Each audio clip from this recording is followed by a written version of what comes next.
We have reached the last paragraph of the chapter titled The Planes of Our Existence, in which Sri Aurobindo is describing all the gradations through which the soul ascends in its evolution, and going to the root causes of how at all these planes are formed by varying relationships of the consciousness with its energy in the play, that is the soul and nature, and then within us individually, what that corresponds to in our evolution. In quick summary, he presented to us the character of the material world, where everything is as if concealed, hidden, blocked up, limited, bound in fixity.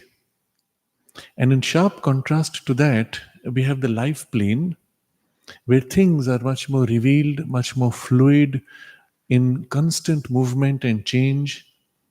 And even there is no apparent stability in the life plane. And then he shows how the life plane leans into the physical world, and even that the physical world is a special expression of the life force in extreme limitation, and how the life plane connects to the material and by a pressure evokes in matter the life forms. And this went in extreme detail of the specific characteristics of the life plane and the variations of that relationship, including the idea, the fact that there are in the life plane even beings, some of them conscious beings, in their own world, acting in their own domain, but also some who turn to the material plane and enter in relation with the material worlds. And all this was connected to our individual experience, in which the life plane in us, the life plane which is universal, forms in us individually a layer of what we will call the life body. And the life body, though largely joined with the physical body, opens out to the life plane in its highest status. And a significant, very important idea here was that these two are not fixed slabs, but they as if intermingle into each other. Nothing in nature has a sharp edge, sharp transition. Everything blurs into the next. And this we saw in great detail. And then he takes the same ideas and translates them one more level to the domain of the mental world. In the mental world, we find a domain which is primarily mind, and similarly, much more fluid, much more wide, much more free. And here also beings, powers, principles, which also lean down into the life plane and through the life plane into the physical. Not only that, he says even the life plane is a special form and limitation of the mental plane, and the physical is a special limitation of the life plane. So indirectly, the physical world is a creation of the mind plane. And all this he then connects with the earlier discussions, extends them all to the mental plane. We find in particular this very important idea that the very fact that the planes exist creates a pressure on other planes. So the fact that there is a mental plane creates a pressure in the life plane, pulling it as if towards the mind and infusing the things of the mental world to form them in the life plane.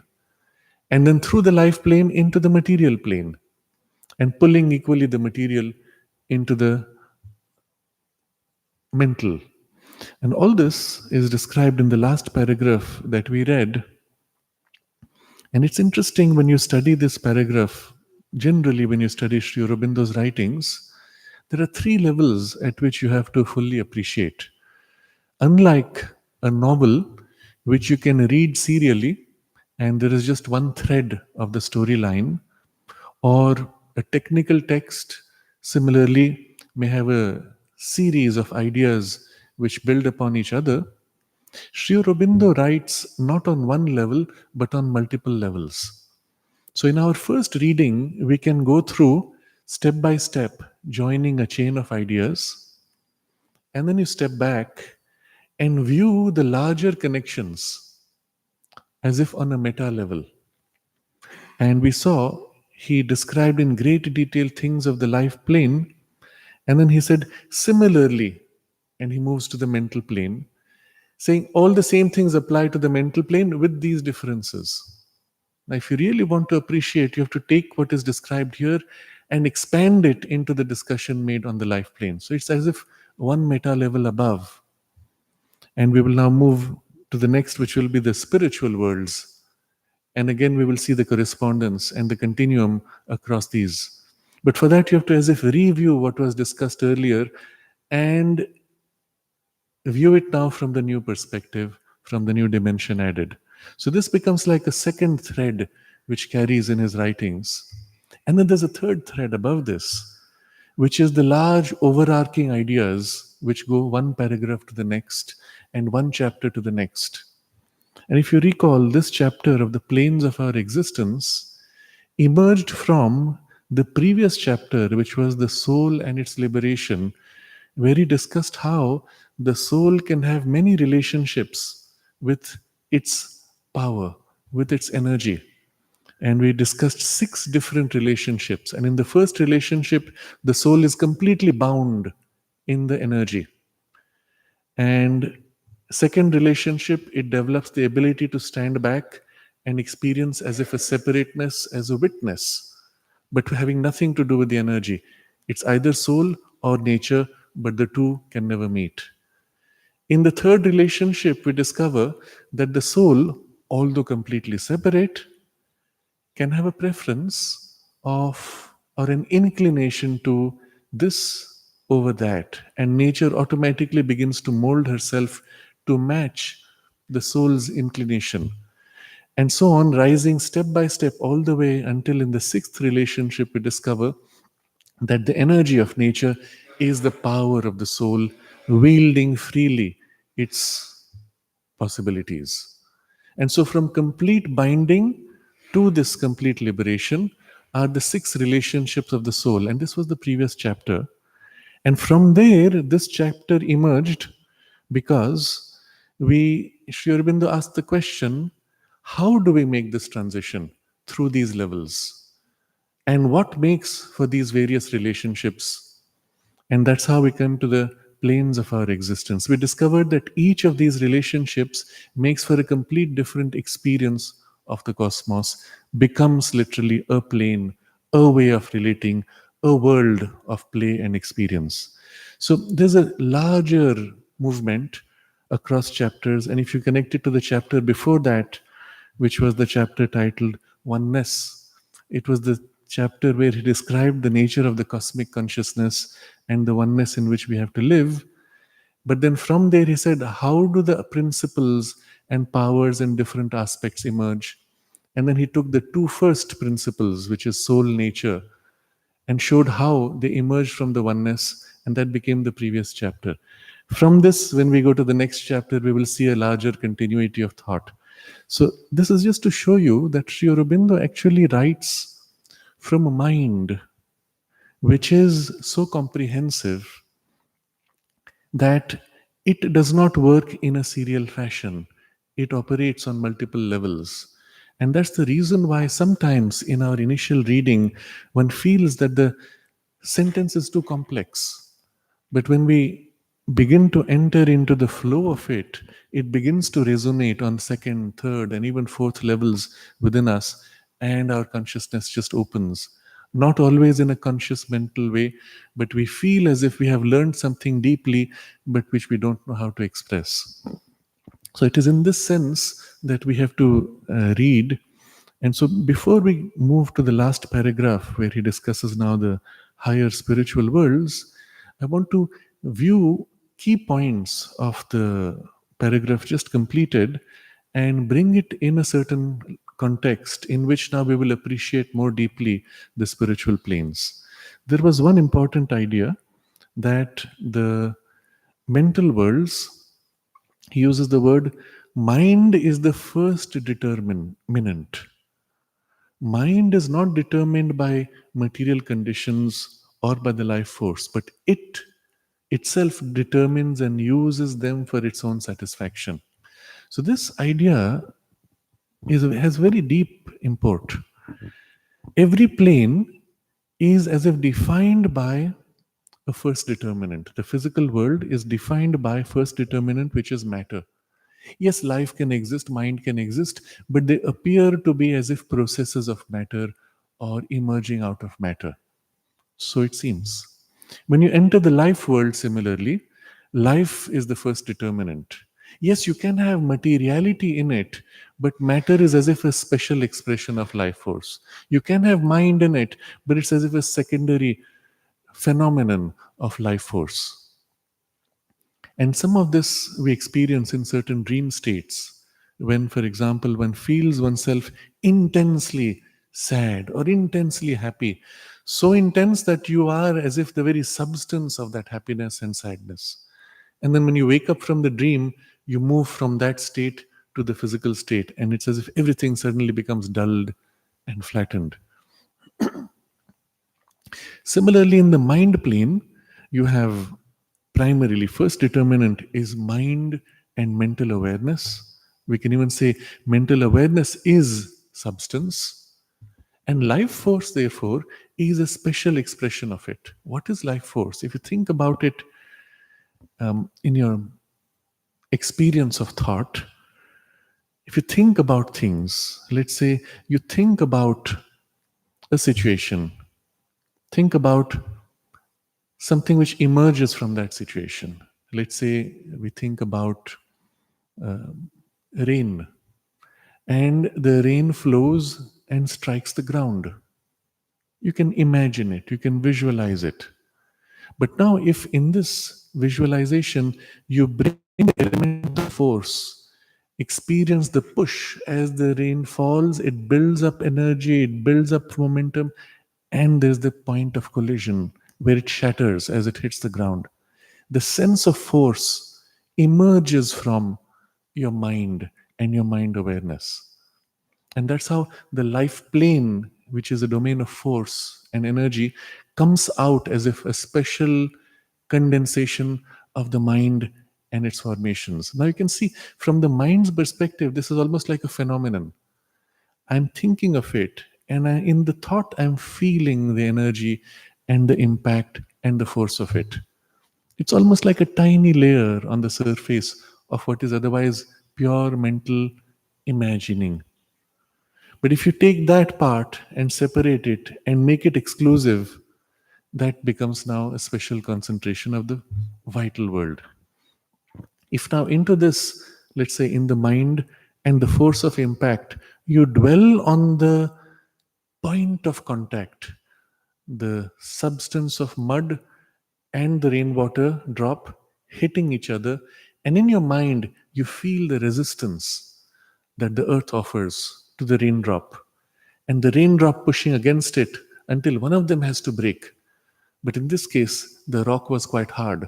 So it held and the raindrop broke. Or if the same raindrop fell on a plant leaf, there's the impact. The plant leaf is pushed, maybe it shakes or it bends, and the raindrop slides.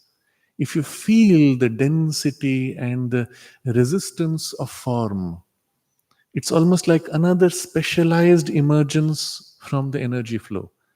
That becomes as if phenomenon of phenomenon and the character of materiality. If you think of it in this way, you see how life plane emerges from mind and material plane emerges from life plane, but each is as if a reduced, densified, limited version of the previous. And so this idea is there that the first determinant is mind. Yes, the other things are there, phenomenal, but he says also that the life world and indirectly the material are a projection from that, the result of certain tendencies of the mental being which have sought a field, condition, and arrangement of harmonies proper to themselves. We discussed this in detail earlier. But we can see how, as if all the planes emerge from the higher. Now, all of this is going to be extremely important because as he describes the spiritual plane, we will see how the mind plane emerges from it and all the rest emerge from it, therefore. So, it's useful to now go back, review from the new position, from the higher station. Then there is another important point which comes up. He says, the phenomena of mind in this world, material world, may be said to be the result of the pressure of that plane, first on the life world and then on life in the material existence. And again, this gives you a very important insight. Just as the life plane emerged from mind, physical plane from life, the influence of the mind plane on the life plane creates as if a pull towards mind, and then from there indirectly on the physical plane creates a pull towards life and through it towards mind. And this sequencing is very important because what it tells us is from the mind you cannot touch matter directly. Mind can only touch life force, prana, and through prana touch matter. And that's why you will see in our biology, the mind is not directly connecting to the body, it's connecting to life force, which connects to biology and then enters. If you remove the layer of life force, suddenly mind finds itself separated and unable to control the body. Often you have this experience on waking up where you're half awake or you think you're fully awake, but your body is frozen, you're unable to move. It's a very common experience. Everyone has had it at least once, otherwise, many times in their life. Your body is paralyzed. I want to move, but I'm unable to. Why? Because your mind is actually slightly separated from the physical body. And the link which is held by the life energy has not yet plugged in. You were in a dream state, your mental body had floated off or partially separated. The link has not yet formed. And instead of fighting at that point, if you simply relax and let yourself sink into the physical body, it's as if the fibers of life energy, the pranic body, join, connect, and now I can move. What was the problem before? And if right now something was done to interfere with that connection of the energetic fibers, you'll suddenly find your hand, let's say if it's on the hand, your mental hand separates out, floats off. And you want to move the physical body, but you can't. Which often happens when certain kinds of medical interventions are done, where you give a general either um, the something to make the hand numb before a surgery, anesthetic, local or general. At that moment, one has the sense as if of floating off or drifting off, and that's your mental body that's separating. And that's why one feels sometimes you're losing balance or you're floating, because in fact, that's the nature of the subtle body. All of this actually leads you to profound implications and a whole science, a whole technology, which humanity has still to discover. It was recently I was there in a conference of the Institute of Noetic Sciences, and this question came up from someone in the audience. We had just had a presentation of a panel, and somebody asked this question: what is the mechanism by which the mind is influencing matter? Because they had just made some presentations of experiments where a person's intention is affecting either physical processes, electrical processes, atomic processes, and it's all been measured to a degree that you cannot doubt. And sometimes, quite unusually, as an experiment, maybe I've shared this some time back, but as an experiment, they had a healer putting a healing intention. There's a biological change. They record the whole thing, and then they play back the recording, and there's a biological change. Now, this is unexplainable by conventional material science. Because all you did was you did a video recording of a healer doing an activity. The healer is not there, the energy is not there. All you have is a physical recording, which is nothing but bits and bytes of data on a hard disk. And from that, you're playing back on a screen, and then you put some biological tissue in front of the screen. No healer, no energy, only bits and bytes on a screen, which has no meaning at all. And the healing effect appears. Now, it does not appear so strongly on a full living system.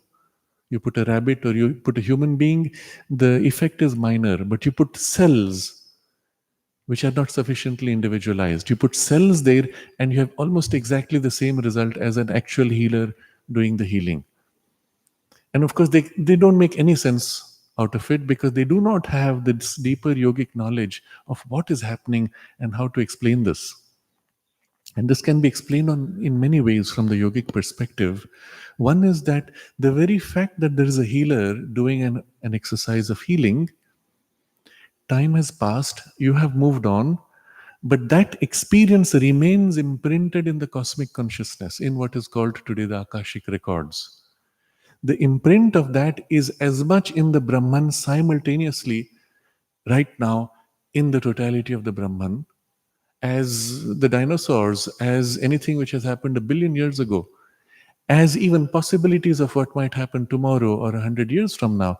They're all there in the totality of Brahman simultaneously. And the recording is as if a link to that experience in the totality. And when you play the recording, it as if tunes in to a reality which is ever present and activates its influence.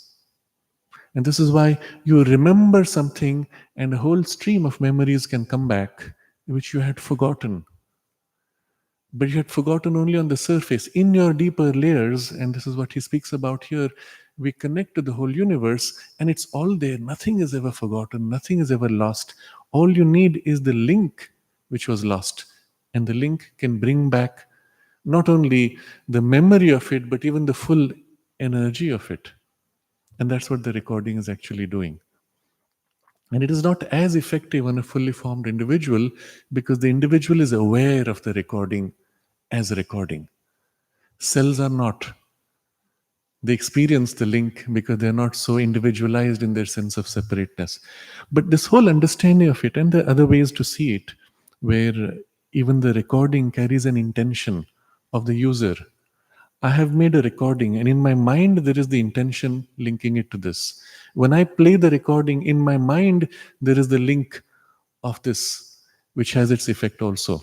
So there are many dimensions to the whole question. The point being that you have a whole domain of experiences validated in the most stringent laboratory conditions, and we don't have an explanation of how mind affects matter because the intention was the key always. So when this question was asked, and there were two of my colleagues there, the senior scientists who had presented these papers, and one of them actually said, sometimes you have to just accept that certain things can't be explained. But to me, the question had a different meaning. I said, this is the single most important question. How does mind affect matter? Because once you can describe this link, you have a whole domain of technology which is going to open up. Today, you're using a remote control to switch a television channel. You have now replaced it by speech. You speak a word and it changes. You have replaced that by a gesture. So the TV is watching you, watching your arms, you make a gesture and it switches channels. But you take it one more step. If in the television there is something that is sensitive to your thought pressure, all you need is in your mind to intend it and the channel will change. What you need, and this is going to be the next step, we are very close to it. In some of the most advanced jet fighters, they have this device which is placed on the head, which is monitoring your brain waves, and it's sophisticated enough that you can intend to incline right or left, and the device can pick up your intention and incline the plane. So when you make very strong airplane flights, very strong turns, they call them G meaning the gravitational force. If you turn very hard, you experience a pressure of the momentum which can be twice double of your body weight. That's 2G, 3G, 4G. Generally at 4G or 5G, you blank out because the blood drains from your brain and you go unconscious. So there are special devices which press your body. The moment you start making a sharp turn, it inflates, pressures your body to force the blood to stay up. And some of the most experienced pilots can survive barely to remain half conscious at 5G. Now, what if you go completely blank? You may lose control of the plane, you may crash it even. So it's a very dangerous state to be in. Your hands can't move because your hand is weighing 3 times or 4 times its body weight. Your fingers don't move, you're half unconscious, but your mind is sufficiently alert. If you could sit with your hands completely fixed and with your mind control the plane, that's the borderline of the technology, and it actually has been done. It's actually used in some of the most advanced fighters. It's not a big deal. Now, extend that one step. Instead of measuring brain waves electrically, you have some substance which interfaces and registers your thought pressure. And it's one more step. Again, in laboratory tests, this has been done. There is something called an RNG, random number generator, which changes its randomness based on your thought pressure. And there's a whole technology which is being experimented with where your thought, your intention is actually recognized. And in certain experiments, you're able to switch on a light by concentrating on the random number generator. The randomness changes and the light comes on. It's not very far, but the understanding of how it works, not being there, there's nothing to guide the field of experimentation or to refine it or perfect it. But once you've got this point, which Sri Aurobindo makes here, this is how your biology works. There is this lever of life force. Mind influences life force influences matter. Mind cannot directly influence matter. Once you've got this, the whole technology opens up and you can develop this to perfection. And I'm pointing out to this as an example to show you how much knowledge actually is held in what appears to be a very simple formulation because Sri Aurobindo goes to fundamental principles. You get that, and then you have to consciously turn and apply it to all the world experience. And then you see, oh, there is so much knowledge here. So, phenomenon of mind in the world may be said to be the result of the pressure of that plane, first on the life world and then on life in the material experience. So if there is not life in matter emerged, mind cannot directly act on it. That's the problem. So first, mind has to put pressure on life plane, to put pressure from life plane to matter to create living forms. Once there is a living form, now mind can act on the life force which is in matter and awaken mind. Logically, next step, which is the paragraph we will look at, is the spirit has the same problem. It cannot act directly on matter, it cannot act directly on life, it can act on mind, which acts on life, which acts on matter. So, in the evolution, necessarily we had to have a first stage of emergence of life out of matter, then mind out of life, and now spirit out of mind. For which, just as he is described here, there is a pressure of the plane. And so, again, the picture we get here is across all these planes. Each plane is applying pressure on all other planes. But the planes which are higher up have a greater power of pressure than a plane which is lower down. So if there is a pressure, let's say, between life world and matter, matter is more dull, more resistant. So life plane puts pressure on it, it has to struggle. But eventually, whatever the resistance of matter, life plane will succeed, life will emerge. And therefore, we can say everywhere in the universe where there's matter, life will emerge eventually because it is more powerful, it is more free. The same can be said of mind in relation to life. Wherever there's life, intelligence of some kind, however automatic, however instinctive, will form and eventually become self conscious because of the pressure of mind on life plane. And now we come to the most important part for us. The fact that we are conscious mental beings, we are under pressure from the spiritual planes. And eventually, the spiritual awakening will happen, however much you may try to resist, because that is a greater power. This has emerged out of that, and therefore necessarily is a subset, less capable than that. And so, when that begins to put a pressure, it may take time, but eventually it will compel the emergence of spirit in conscious mental beings. And if it can awaken in conscious mind, the spiritual, through the mind, it will awaken in life force, the spiritual. And through life force, in matter, the spiritual. Again, it's a question of time. The logic of it, though, is now so solid. The whole journey of evolution now is mapped out. All the problems of evolution are mapped out in this very basic idea.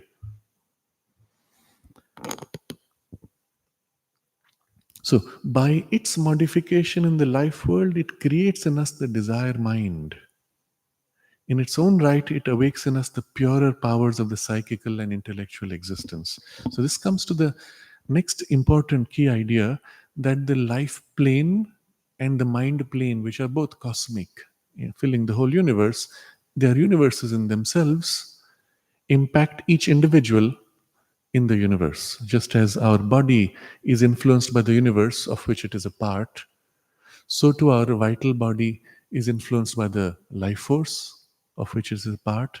Our mental body is influenced by the mental universe of which it is a part. But since our mind is bound into the physical body, its influence is dulled by the dullness of the physical body to which our mind is attached. Freed from the body, the mind suddenly feels itself wide and free. This is what happens in certain states of meditation or exaltation, or even certain states where, by the use of certain substances, the mental body is partially freed, and suddenly you experience a widening of consciousness. But it doesn't last. You find yourself bound again. What it shows you is that this universal mind is actually working through your individual mind all the way down to the physical body and influencing everything. But the link point is your mental body, which opens out. So there's a pressure which creates in us, in the life force, which was largely instinctive, the desire mind. I want. And with that comes the need to exceed. If you are merely an animal, the wants are just for the survival. But the desire mind is more than that. Now it wants to do more than survival. I want to create eventually a perfect world. The more mentalized, the more the mental conception of perfection. So it may start with, I want to ensure that I grow enough food so that for the next 1 year, I don't have to struggle. And it may start with something very basic of a survival need. But it grows very quickly to, I want to make my environment more beautiful, more happy. I want to make my world more beautiful. Or it may take the form, I want to conquer the world or the universe. The desire mind now takes it beyond the domain of life force's immediate interests. But something similar happens when the spiritual consciousness begins to press on our mind. What happens there? It awakes not desire, but the mental ideal. And you will find in all civilizations, in all cultures, at all times of human evolution, there were a few, we always call them crazy people, who dreamt of perfection, who dreamt of something impossible, values which belong to the to the spiritual world, but in the mental domain are impossible. One such value being omniscience. Can I have all knowledge? Doesn't work because your capacity to contain is finite, is limited. And yet, the fact that you yearn for or dream of it is because that domain exists somewhere and it is influencing your mind and awakening to it the reality of what is possible and waiting for you. So this influence is very important, and just as mind has created the desire mind in our life energy, so spiritual world creates in our mind ideal mind. That's the term Sri Aurobindo uses. What's the highest ideal you can conceive of anything? Perfection of any kind, beauty of any kind. Take anything to its ultimate degree, and that's touching already the spiritual domain. Except your mind is unable to reach there, except have glimpses of it. I've given this example many times before. If you look at any movie or any story, or in your own mind, create a movie or a story of a utopia. Okay, bring into it all the best technologies. Now we have robots which grow the food, we have robots which do all the things required. Everybody has everything they need, everybody is free to do what they want, plenty to eat, plenty to create. Nobody is denied anything. You want a fancy computer, mobile phone, car, the robots manufacturing it, it's all available for free. No slave labors. Okay, now what happens next in your world? Okay, everybody is creative, everybody starts doing their most wonderful things. Push it a few years down, push it a century down. Suddenly you realize, it's getting boring. There are no problems. There's nothing to fight against. What happens after a while? You get bored. That's the problem of mind's utopia. Mind pushes it in the direction of the spiritual perfection, but cannot actually realize it. So, reduced to mental terms, after a while, it becomes flat. It becomes meaningless. It becomes monotone and boring. But the nature of the spiritual perfection, in its own terms, is unending growth, unending discovery, which mind is unable to capture within a finite vehicle vessel that it has. But if mind can open out and give itself to the spiritual, and the spiritual now fills the mind, it can bring into it unendingly infinite possibilities of growth. In the same way as mind has taken our life energy and physical body and mentalized it, so the spiritual take our mind and all the rest, life and body, and spiritualize it, giving to it not only the full, true experience of that perfection which mind dreams but falls short of, but give into it a domain of possibilities which to the mind are inconceivable, in the same way as the ape could not conceive of the experiences of the mind. All of our arts, all of our sciences, mathematics, music, all belong to the mental domain, but manifested through the life and body. An ape listens to music and somehow is touched by it, but cannot comprehend, cannot appreciate. It just feels changed somehow, it becomes calm. But the way our mind enjoys a piece of music or an orchestra and the melody, and can catch resonances of variations in the melody, it's a purely mental experience.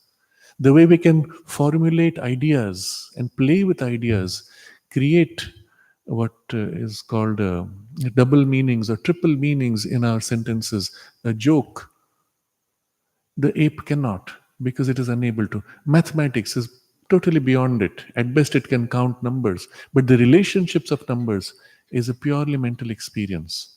Similarly, the spiritual will open to our mind a whole range of experiences which we are unable to conceive of today. Experiences of delight, for example, experiences which transcend dualities, and then variations of experiences, and placing different experience in relation to each other.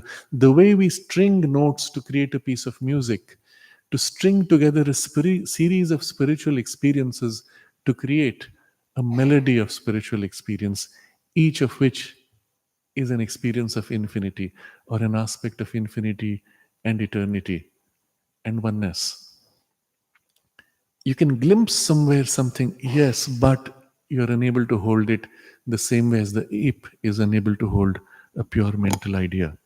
So these are some things which we appreciate now as we enter the description of the spiritual worlds. We take the existing description which he has given between physical, vital, and mental and extend it into the spiritual. If you only read the text without dwelling on these relationships, you would have missed 9/10 of the knowledge which he is conveying to you.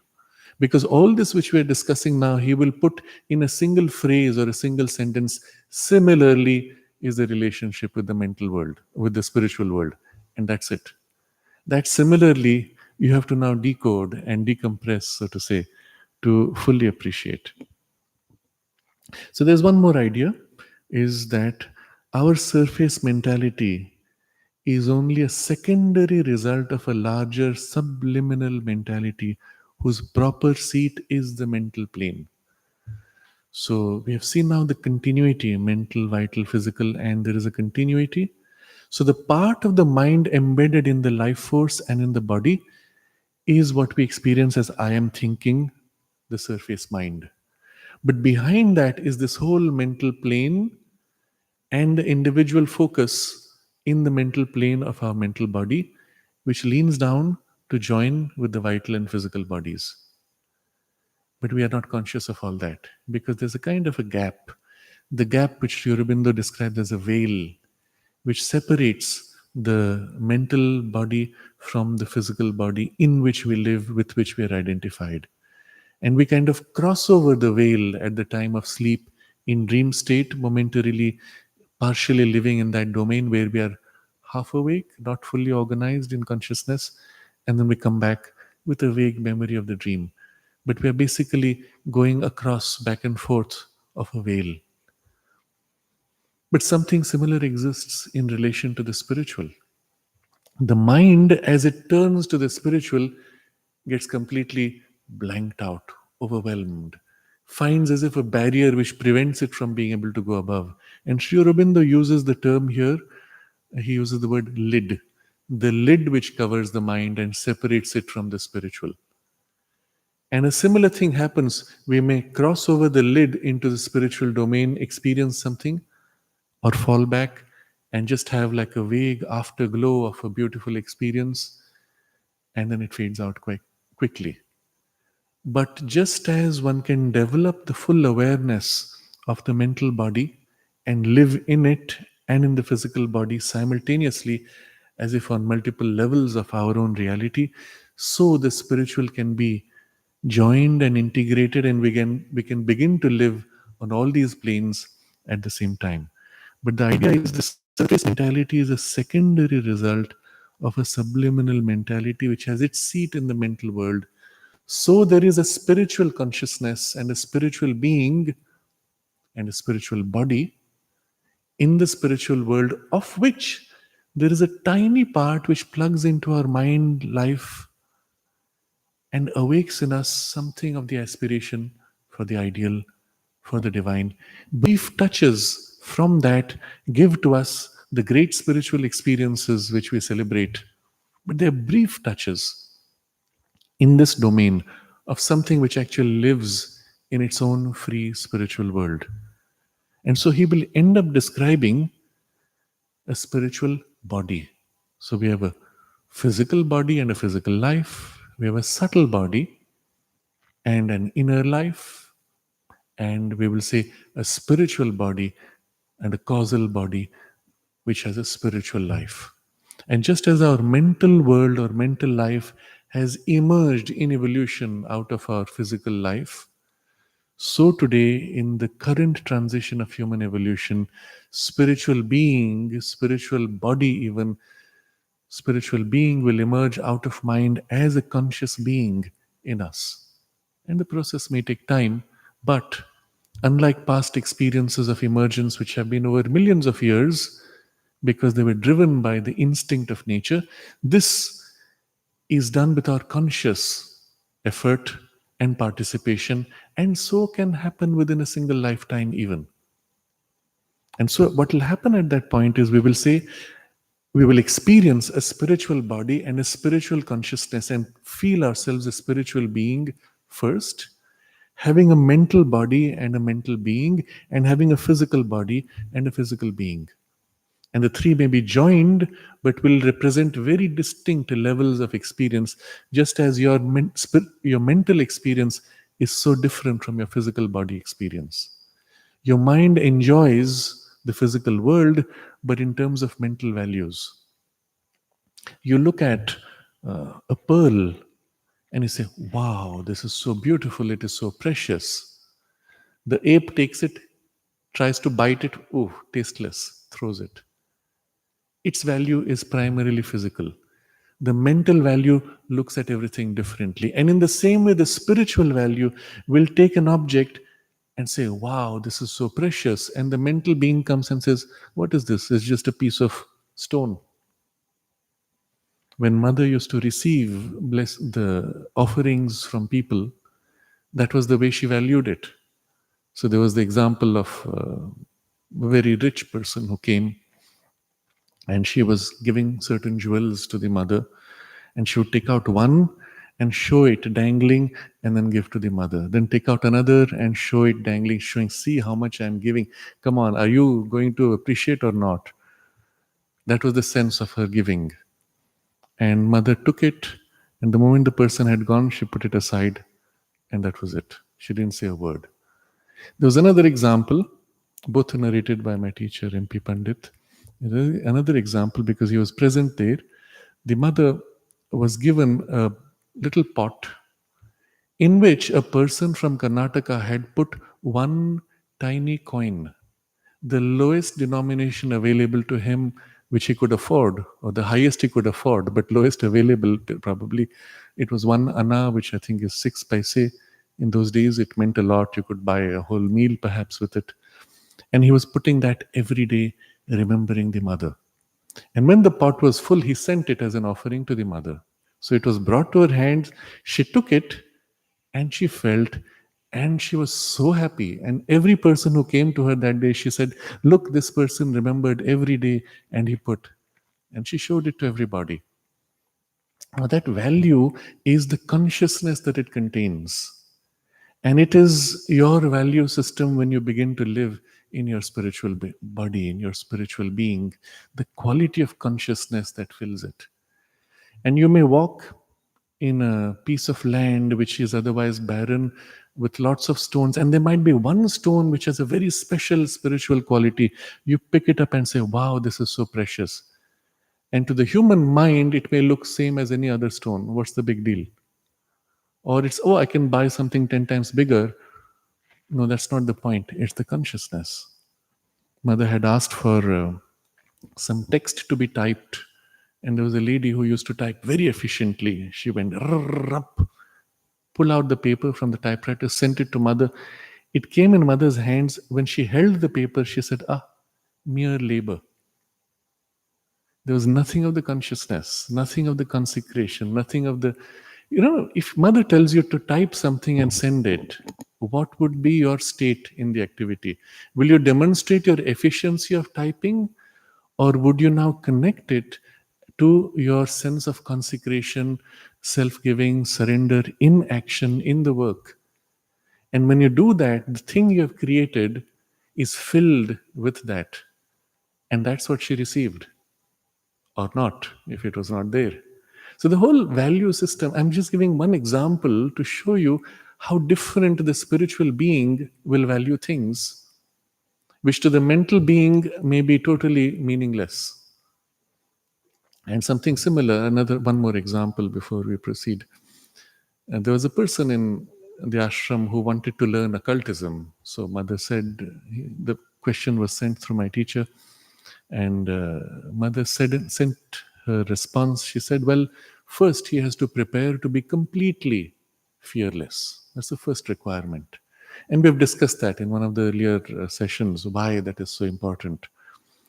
The very fact that you think or fear something will immediately create that experience in the domain of the vital or mental worlds. So, basic requirement of fearlessness.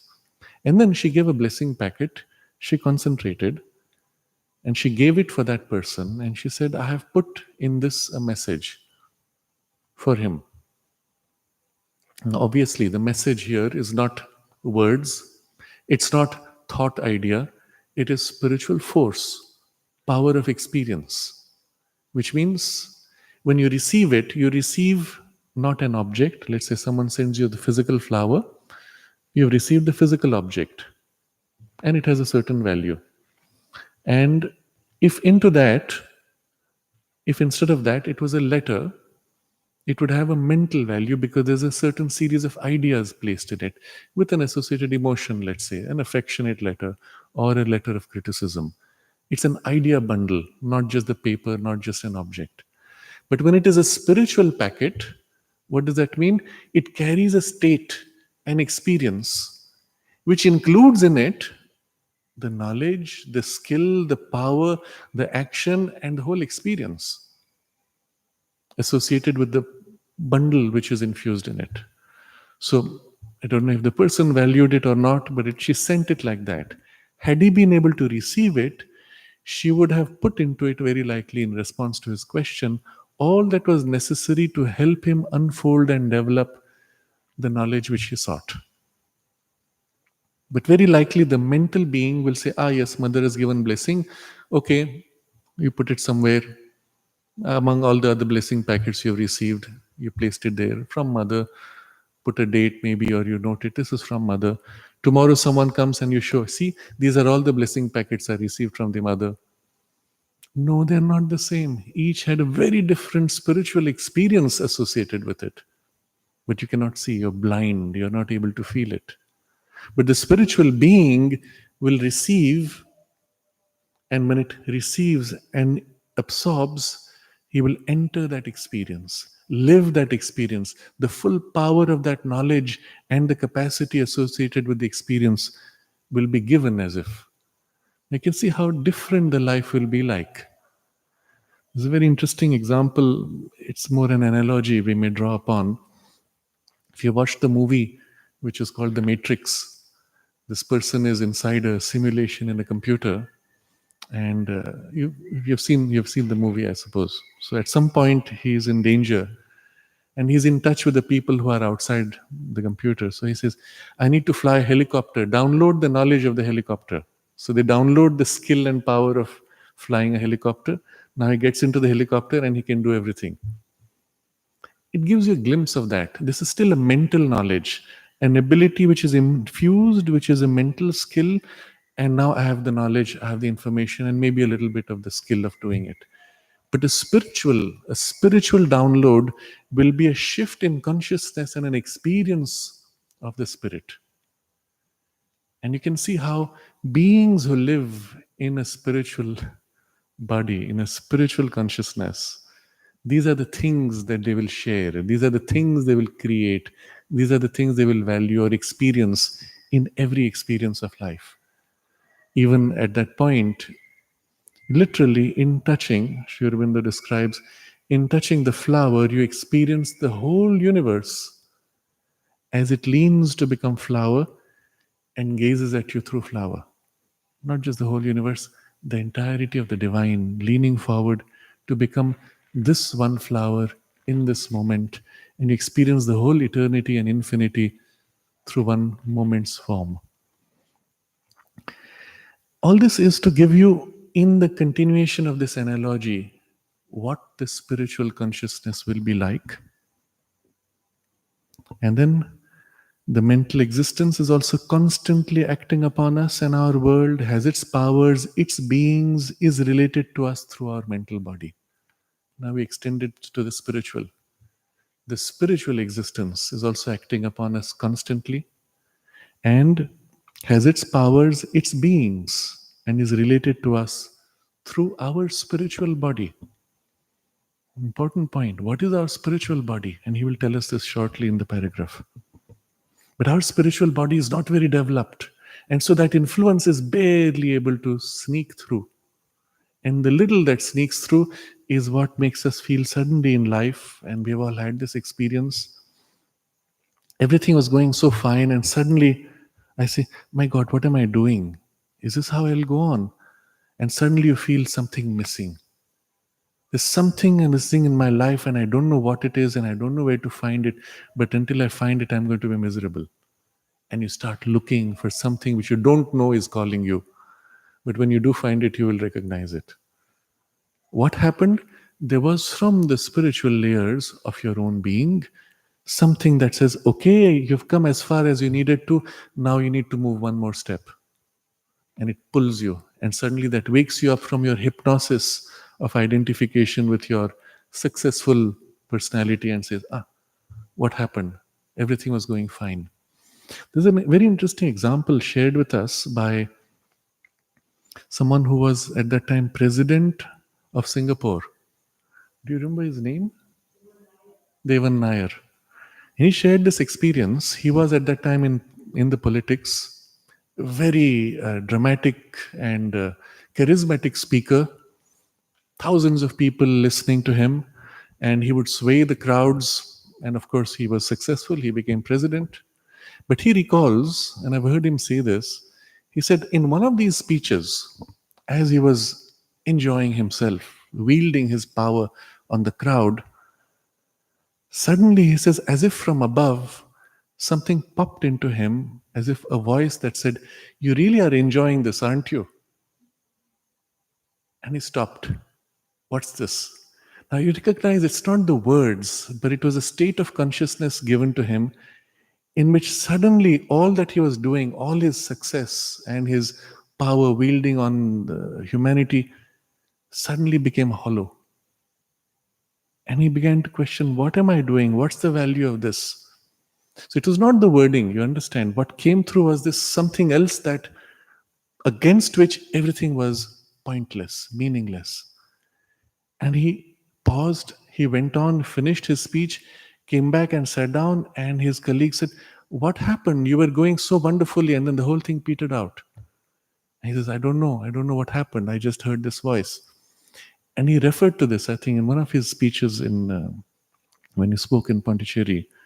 It was his first point of transition when he realized there's something more. And this is not it. This is not good enough. And began from there his spiritual journey, where he awoke to Sri Aurobindo, and all that influenced the rest of his life. So there are things coming through there. They pop in occasionally, but they are the ones which define the upward turn of human evolution and, of course, our individual evolution.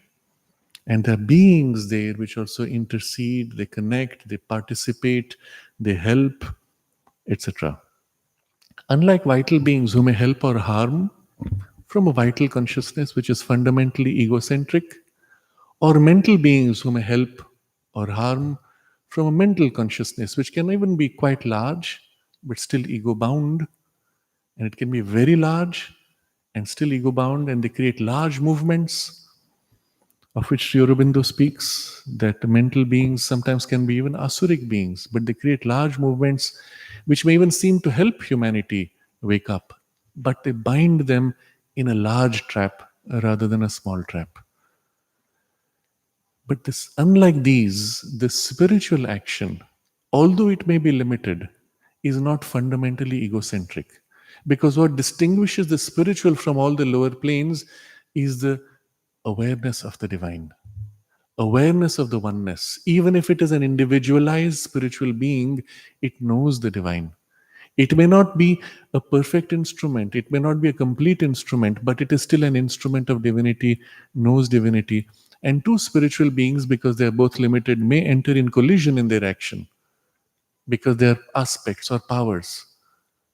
But they will not do something harmful, knowingly at least. Incidentally, because that's the nature of their limitation, they might be complexities, but they will not be able to harm because they are, well, expressions of the divine.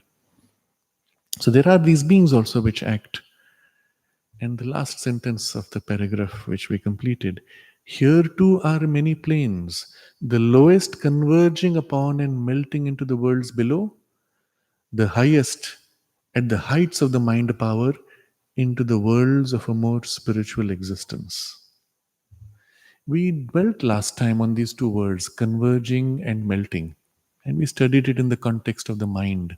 But now we study this in the context of the spirit. The spirit too, or the first entry into the spiritual worlds that we may have, also converge and melt downward, as well as ascend higher to the highest ranges of the spirit. But that whole domain of the spirit is, well, spiritual. And so now we come to the paragraph proper, which we are going to study, the last paragraph. where he describes the spiritual worlds. Now, with this background, looking at the continuity of what he has revealed through the vital and mental worlds and how everything we read will apply through. These highest worlds are therefore supra-mental. Well, obviously, above the mind, transcending the mind. They belong to the principle of supermind, the free, spiritual, or divine intelligence, or gnosis, and to the triple spiritual principle of Sat-Chit-Ananda. We read this sentence, and there was a footnote to this divine intelligence. In the footnote, Sri Aurobindo writes, called the Vijnana or Buddhi, a word which may lead to some misunderstanding, as it is also applied to the mental intelligence, which is only a lower derivation from the divine gnosis. And so, straight away, we understand this now more deeply based on our earlier discussion. Everything in the mental world has its lower derivation. Everything in the spiritual world has its lower derivation in the mental, vital, and even physical worlds. And what we have as the power of intellect in the mind is like a lower derivation or reflection of the true buddhi or the true gnosis or divine intelligence. This power of intelligence is an imitation in finite capacity of that which is in infinite capacity. But because this is in finite capacity, whatever it creates is good but falls short. So, what does your intelligence do? You are given, let's say, a dozen different viewpoints or ideas or facts. They may appear to be contradictory. Your intelligence takes these little pieces and arranges them. Ah, yes, this is part of that idea. You put it as a sub idea. This and the other idea are complementary. You join them in a bigger idea. This other idea is in relation to these ideas, overlapping in one part but separate in another part, brings in an element which was missing. You try to fit pieces and create like a mosaic, little puzzle pieces to join to create an image which is more complete. This ability to organize things, thoughts, ideas, facts, and make a coherent whole out of it is a replication of the true Gnostic power, which looks at everything and knows all ideas and all experiences as aspects of itself in perfect harmony always. No two things are contradictory because everything is part of its whole. The intelligence in the human mind attempts to do that, but operating in pieces. It fits a few pieces. This fits, but the picture you have created is different from the picture someone else has created, who has assembled maybe the same facts or other facts to create a different picture, and they collide. Because you could only operate on finite pieces at a time. And that's why we have a problem with the human mind. You can justify anything, but two people justifying totally different things hit a collision. What is true? There's an interesting news item today about some former president of the US making a statement. The internet is a big problem. We need to control what information comes on the internet because people don't know what is true and what is false. So we have to control to tell them what they should believe and not believe. Yes, it's possible to do that. You have the means to do it. You can, but behind that is this idea that there is one thing which is right, another thing which is wrong. But to the Gnostic consciousness, there is no such thing. Everything is right as a special aspect of the one. As a special aspect, it is right. Put out of context, it is wrong. And so it's a very different way of looking at it. The mental intelligence is unable to do this, or it can try to imitate this power and come to some maybe larger harmony. Okay, you are saying this, fine. I will try to adjust this and fit it into my idea. And okay, now we have created a bridge. Let's work together in some harmony based on this little bridge, which is tenuous. A little bit of pull and the bridge snaps. Now bring in a third fellow. And now you may create three bridges. From mine to his, from his to yours, from yours to mine, we have three bridges. But the three tenuous bridges don't harmonize. You see, The problem of mind is you keep accumulating, joining, arranging pieces. Essentially, you're always handling pieces and therefore they don't always fit. Still more complex is when two pieces join with a central piece, like a puzzle. It looks fine on a two-dimensional plane, but mind is not two-dimensional. First piece and third piece don't join. They contradict each other.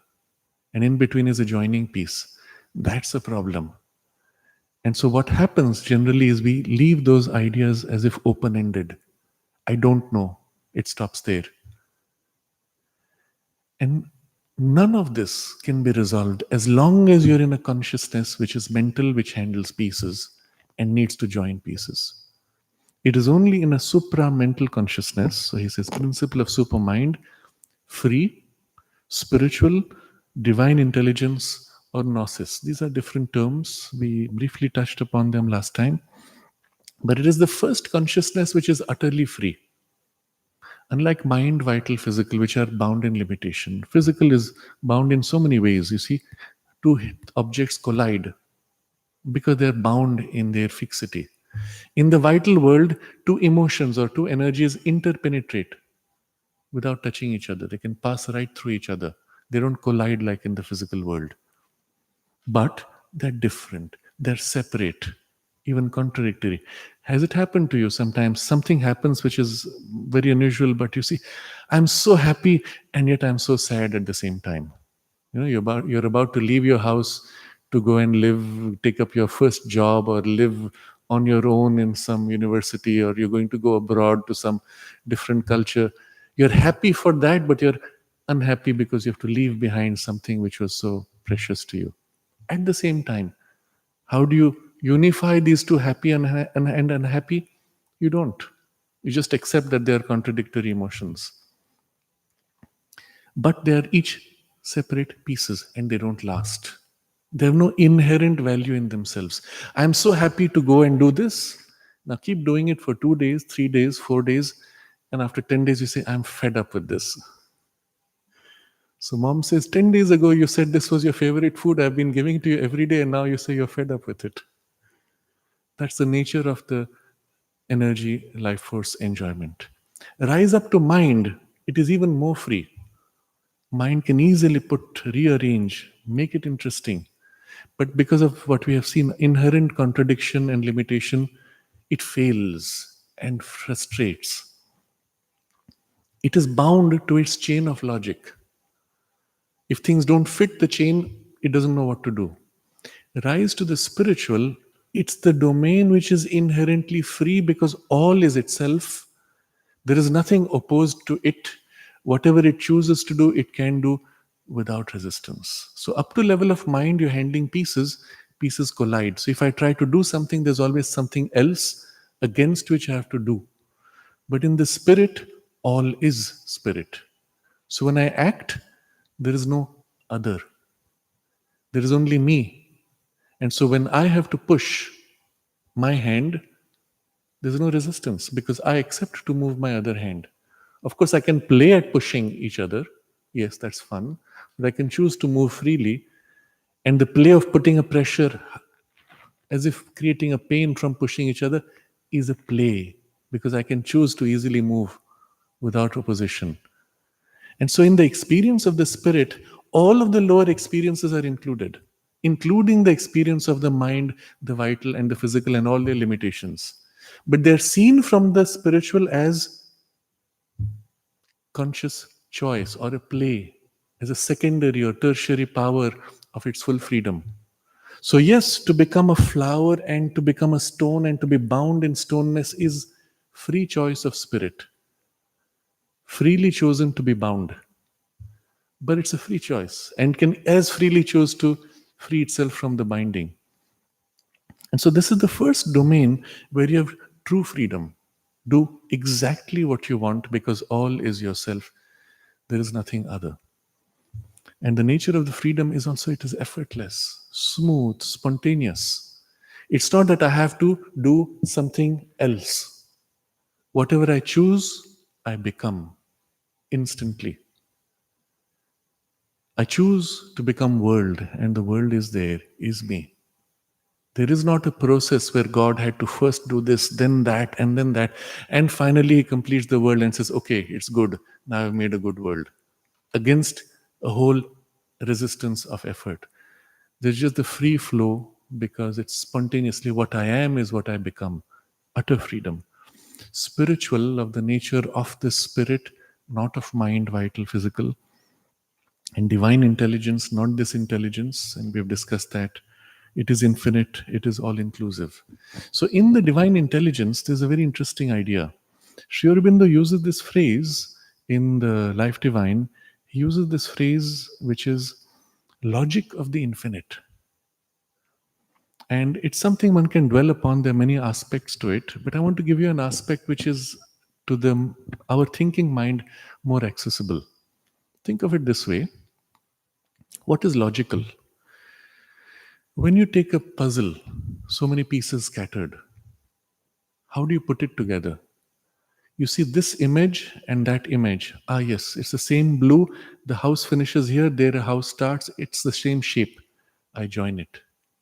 And the pieces fit exactly one into the other. It has the same cutout shape. Okay? So you see a pattern here, you see a pattern there, and they fit. They form the chain of logic of continuity. This leads to that, which leads to that. But like I said, you could go around the whole chain and maybe this tip doesn't end here, it doesn't join here. So your logic chain is hanging in midair. So the same happens, now take it on a larger scale.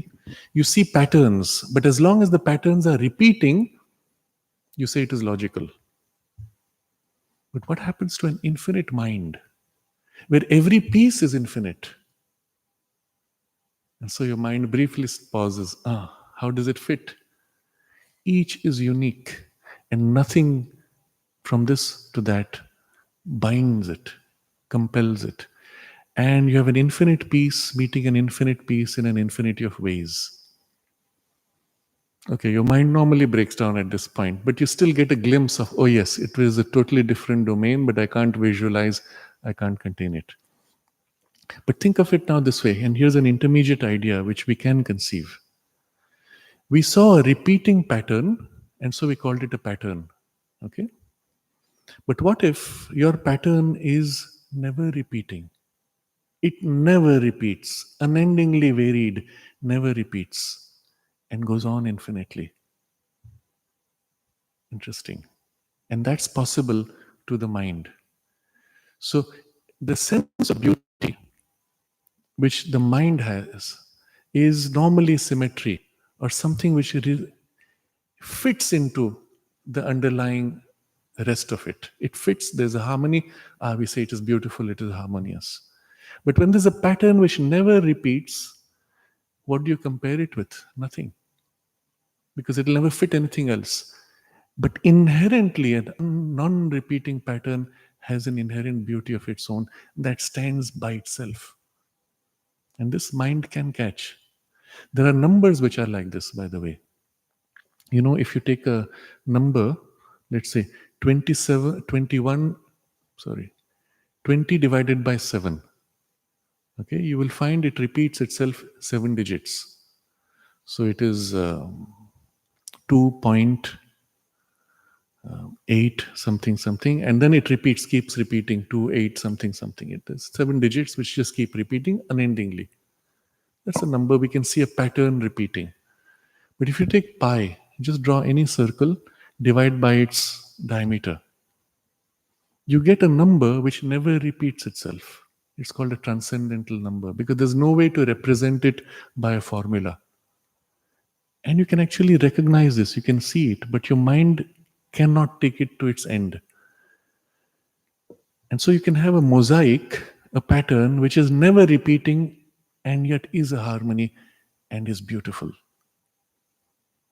If you get the sense of this, you'll see how you can look at the world as it is, where nothing repeats ever, and see beauty in even the most crude or coarse form. You look at this pattern of tiles, maybe it's not very neatly done, there's no repetitive pattern, and yet you say, wow, it's so beautiful, because it's part of a non-repeating pattern that's the whole universe. This is an intermediate idea which leads eventually to this pure infinity meeting infinity, pieces in perfect relation to each other, which is the nature of the experience, a puzzle in which every piece is infinite and each can meet all other pieces in innumerable ways, and they're all aspects of each other. That's the nature of the spiritual experience of reality. Everything is unique and yet infinite and yet an aspect of each other. So, this gives you a sense of the divine intelligence and its logic of the infinite, where everything is possible at any moment and yet it's logical. It's perfectly part of the free expression of the divine possibilities. So, this is the domain of gnosis, and beyond that is the triple spiritual principle of Sat-Chit-Ananda. Top down, Sat-Chit-Ananda, and then Supermind. So, in the way the mind can understand this, we view the sequence like this: the divine, utterly free, beyond form, beyond limitation, beyond even limitation of space and time, entirely one and indivisible. So you cannot cut it up. That divine is unknowable because there's no form, there's no space, there's no time, there's no thing against which to compare it with. It simply is, you can say. That's the only thing you can say about it. It is. Or rather, the way we put it, the divine is unknowable, but he can know himself in experience. And so when he knows himself, the first thing he knows is, I am. This is the first domain of experience of reality. I am. That is the Sat, which in the biblical tradition, the bush of fire which appears before Moses. Moses asks, who are you? I am what I am. Sat, sheer existence. And it exists in relation only to itself. There is no other. And its relation to itself is perfect. It is absolute. It needs nothing else. And so it is pure truth. Truth is that which exists, but in relation to nothing else. So by itself, it is. That's why it's called Sat. It exists, it is true, but it is also free of form. It is essential truth. But that existence is not a blank existence. It's not like you're a rock which is unconscious. You're utterly aware of your existence and all possibilities of your awareness of existence. You can know yourself in every way possible. So it is conscious, utter conscious existence. Then that's the aspect of Chit. But the Chit consciousness has, let's say, two sub aspects. I'm aware of myself. In what way? In every way possible. How many ways that I can know myself? Infinite. There's no limit because it is utterly free. How many ways can you know yourself if you're free? Every possible conceivable way, and you can go on and on and on, you'll never end. So it is utterly full of a rich, it's not a monotone knowledge, it is a rich knowledge of itself in infinite possibilities, unendingly infinite. At the same time, when it is aware of something, the very fact that I'm aware, I'm happy. I am already the thing which I am aware. So it's a power of action, of energy, of activation.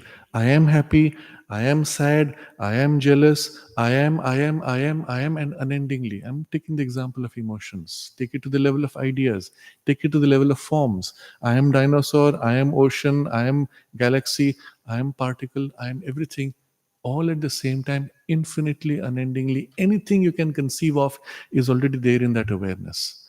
So the character of Chit, again, is not a monotone, but it is infinite possibilities in knowledge, but also in power to be of experience. So it is called Chit Shakti, power, energy of being, but in knowledge, and all simultaneous. And then, what is the nature of that knowledge of its consciousness? I am aware of myself infinitely. It is blissful. All the awareness, I am flower, I am tree, I am mountain, I am the gardener who plucks the flower, I am the bee who drinks the flower's nectar, I am the nectar being drunk by the bee, I am the joy of the bee in enjoying the nectar, I am the joy of the flower in giving the nectar, I am the joy of the molecule to join, to break, to reform, all is delight, infinite, infinitely rich, of every possible meeting, of every possible aspect, of every possible experience that it is. And that kind of delight, we use the word bliss, because it's not emotional delight, it's not even mental delight, it is the delight of experiencing yourself in your freedom in every way possible. And there is the delight of every aspect of you meeting every aspect of you. Unendingly rich, complex, diverse, rich delight. And all this is the nature of the divine. The way you know the divine, or rather the way the divine knows himself. And the existence is not different from the consciousness, is not different from the bliss. It's not like I am conscious of me and my bliss. I am the consciousness that I am. I am the bliss that is the consciousness, which is my existence. It is one single thing, no division. There's no subject and object, because all is itself. And so we kind of cluster the three words and join them Sat-Chit-Ananda. It's not Sat plus Chit plus Ananda. It is Sat-Chit-Ananda as the totality of the divine being, as the divine knows himself. In this, of course, because all this is one, indivisible, the whole power of its multiplicity, I am all these things, is also power to organize the multiplicity. I am equally bud, I am equally flower, I am equally the mulch which is in the soil, which was flower earlier. To put them in relation with each other, to sequence them. First, there is the bud, which becomes the flower, which falls, or which is put as an offering, which then is thrown in the bio waste and becomes mulch. All these it puts in sequence with each other in its total awareness. That power of sequencing, that power of putting in right relation is the supermind, this divine intelligence, which knows itself in perfect order, infinitely diverse, which includes all possibilities. Right now, this flower could either go to your house, or it could be left here, or it could be split into so many flowers.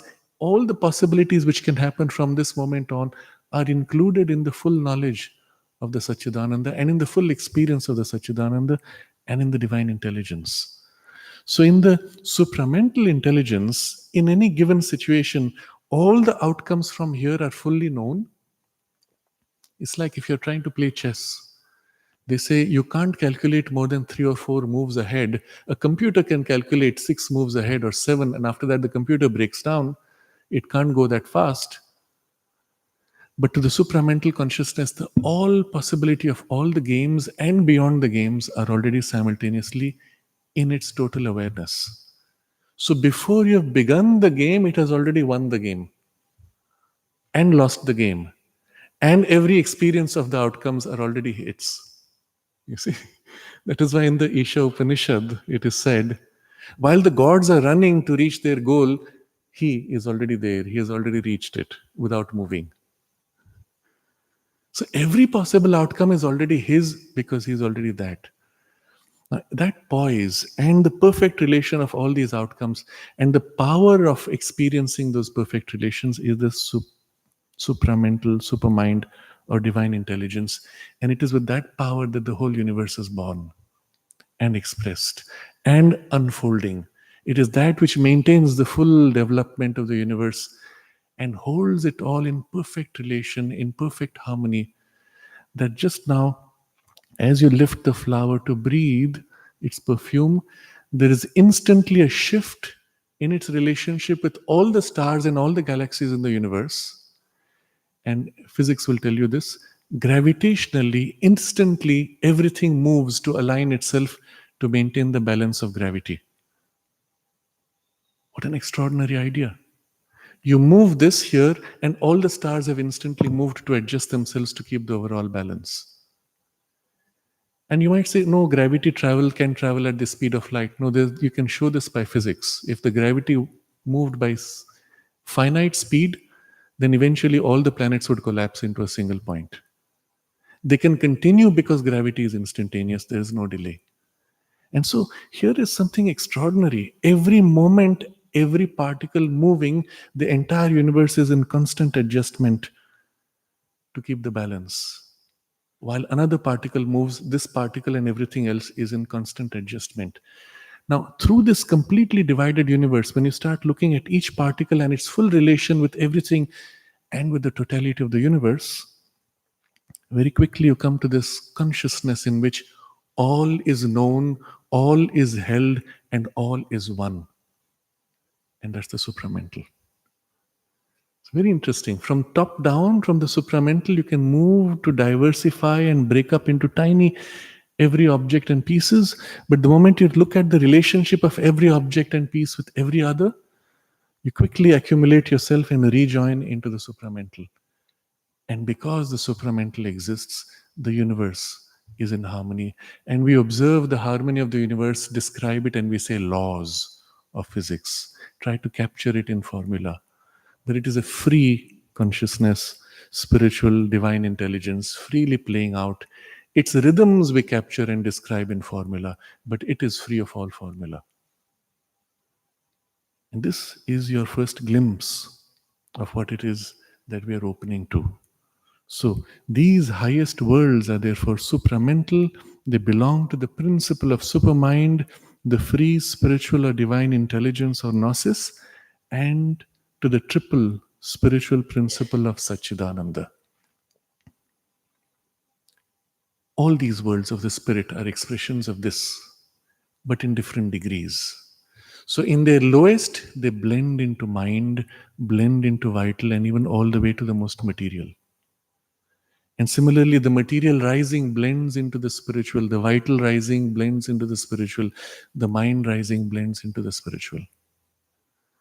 But it becomes spiritual from the point where it awakens to this principle of Sat-Chit-Ananda, of Supermind and Sat-Chit-Ananda. So the first turn of the mind, when it opens to that, and in the Veda that is described as the sun, the spiritual sun, the first turn is a glimpse of the sun, of a ray of the sun, like a tiny aspect of its infinity. But a touch of that aspect, when you experience, this is true, this is real, this is Sat, which is conscious, which is Ananda. But a glimpse, a touch, a point of contact, as if the finger of the Sat-Chit-Ananda and the supermind reaching you. Because you are finite, that is infinite. So point of contact. That's the ray of the sun in the Veda. This we call intuition. Suddenly there's a flash. I know. What happened? A glimpse of that infinity. One tiny drop or a ray touched you briefly. And momentarily, I know already your mind is agitated, you lost the link. But bit by bit, with the training of your mind, you open and the touch comes and you don't rush into I know, you wait. And then through the link, more and more begins to pour. And there's a streaming of intuition. And then bit by bit, it takes up into itself and widens you, and you begin to catch a larger, wider intuition. So in the Veda, there's a whole description of this. It is described as a ray, and then increasingly it becomes like a lightning. In a flash, it reveals a chunk. The lightning becomes larger and more frequent, until eventually you have a series of lightnings which blur into one continuous awakening, which opens out into infinity. And you are as if taken up into the experience of this supermind, gnosis, divine intelligence. But from an aspect, from an entry point, that experience Aurobindo calls the overmind. When you enter into it and become one with the whole of that Sat-Chit-Ananda supermind knowledge, you're one with the sun. That's when you truly experience the nature of that reality. But anything in the first contact all the way through represents domains of spiritual existence and spiritual experience. Each gradation is as if an entire world in itself, with its own beings, with its own powers, with its own principles even operating. And now if we apply the logic of what was discussed earlier, all the lower worlds are as if a reflection or a reduction of these powers and these workings. So, this is what he says now. From them, the lower worlds derive by a sort of fall of the Purusha into certain specific or narrow conditions of the play of the soul with its nature. The lower worlds derive from the upper by a fall, the consciousness as if from that whole reducing itself, limiting itself. Certain specific and narrow conditions. These conditions he describes elsewhere, but play of the soul with nature. In that, the consciousness and its power are one. Increasingly, as you begin to fall, it's as if they separate. There is the consciousness and it flows out into power of expression. But the moment you have separated that, once it flows out, what flows out is no more what began. And a kind of duality begins to appear. And increasingly, as you come down, not only the duality hardens, but also becomes more limited. What earlier flowed out was infinite, touching the whole universe. As a single particle moving, the whole universe was held in balance, now becomes less and less and less. Until it feels as if this particle is totally separate from that particle. This can do what it likes, that can do what it likes, and occasionally they bump. That's our experience in the physical world. And then occasionally they get stuck with each other, oh, they formed an atom. But we're completely cut out from the totality. And it seems as if everything is separate. And these are relations of the Purusha with the nature. So initially I reminded you of the chapter before of the relationships of Purusha and Prakriti. In this chapter, he described how the various relationships of Purusha and Prakriti make for all these worlds. And now we can see how, by limiting the relationships from the spiritual, where there is only oneness and total freedom, you have as if lost oneness and reduced freedom, all the way down to the material, where everything is separate and there is no freedom, apparently.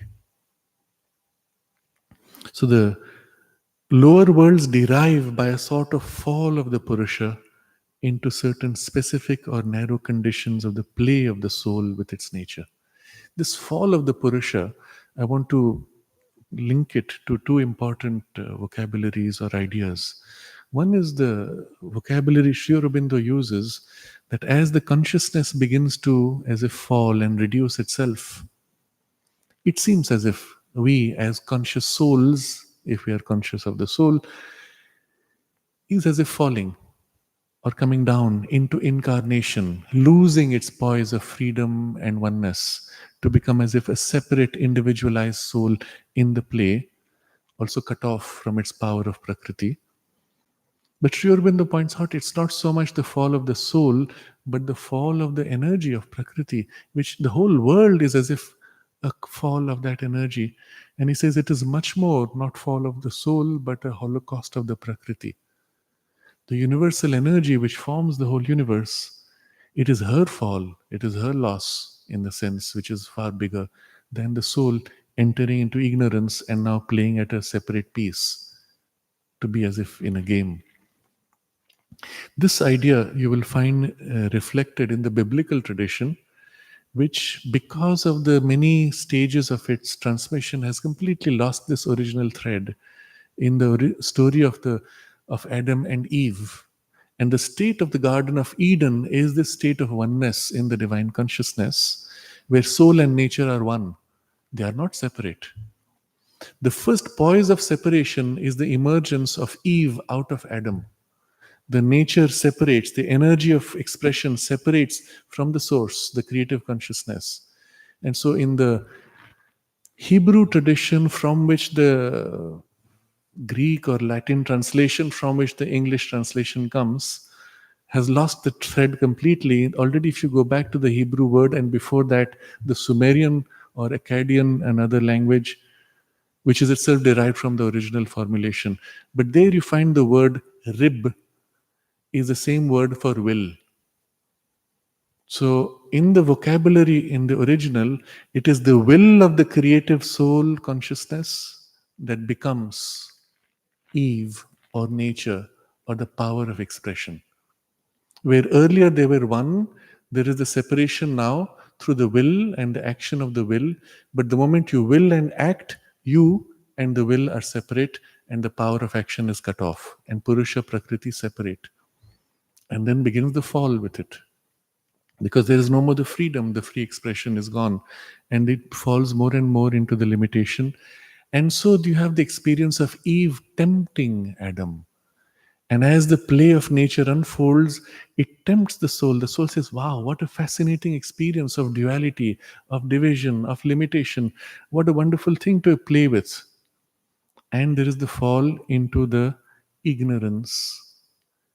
And with the ignorance, the forgetting of the original freedom and the binding into slavery. And it is this which is called the original sin. And the word sin, again, if you go back to the Hebrew term and the prior term, it means only separation. So the original separation, which is ignorance. And the whole thing has an exact replication of the yogic concept in a complex imagery. And unfortunately, because the original languages were much more symbolic, in later terms they've been mentalized, and so the truth is often lost in the form of narration. But it is this idea, the lower worlds deriving by a sort of fall of the Purusha, and of course the Prakriti at the same time, into certain specific and narrow conditions of the play of the soul with its nature. And that's what creates all the lower gradations of experience of reality of the world, which we have been going bottom up in our description so far.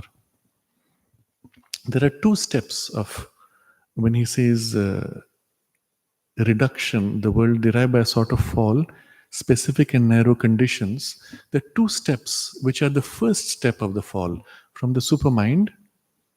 In order to be able to enter in relation with finiteness, the infinite has to, so to say, narrow down to project a front.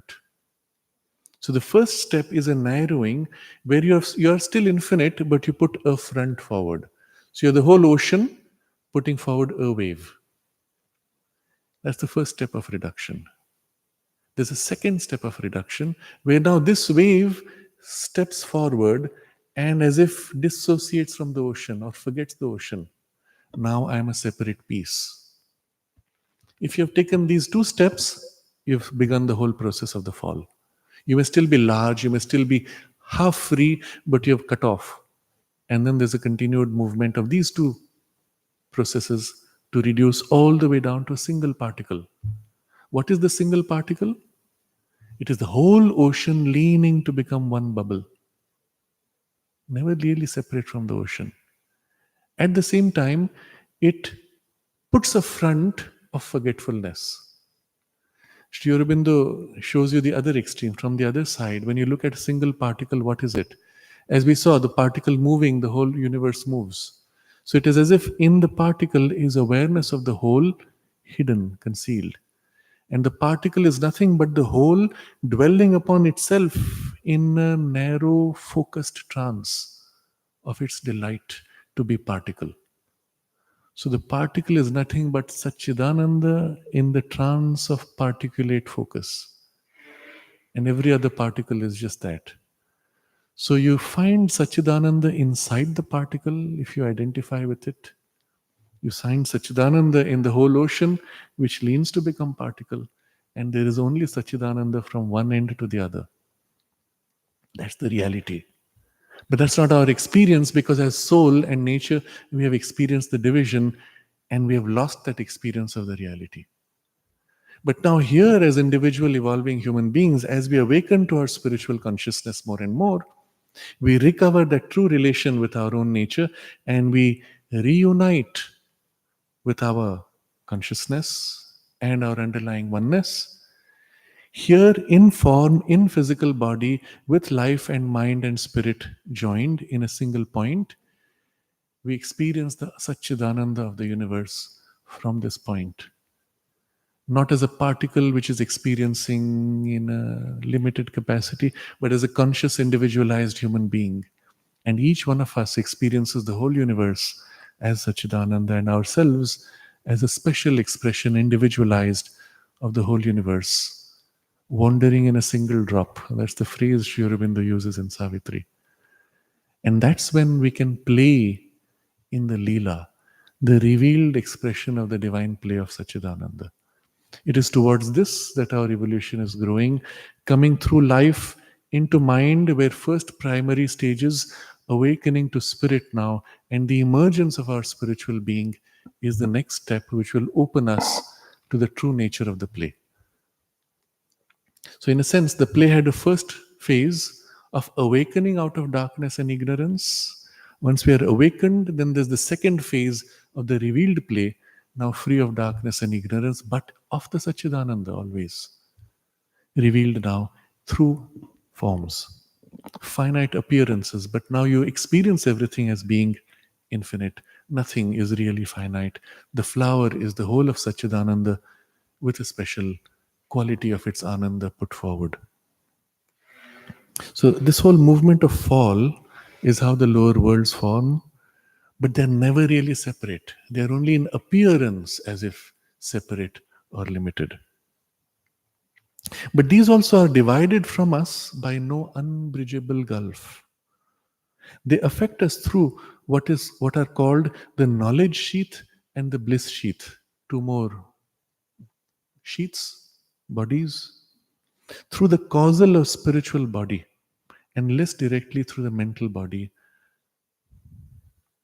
So you saw the same analogy as what we discussed before.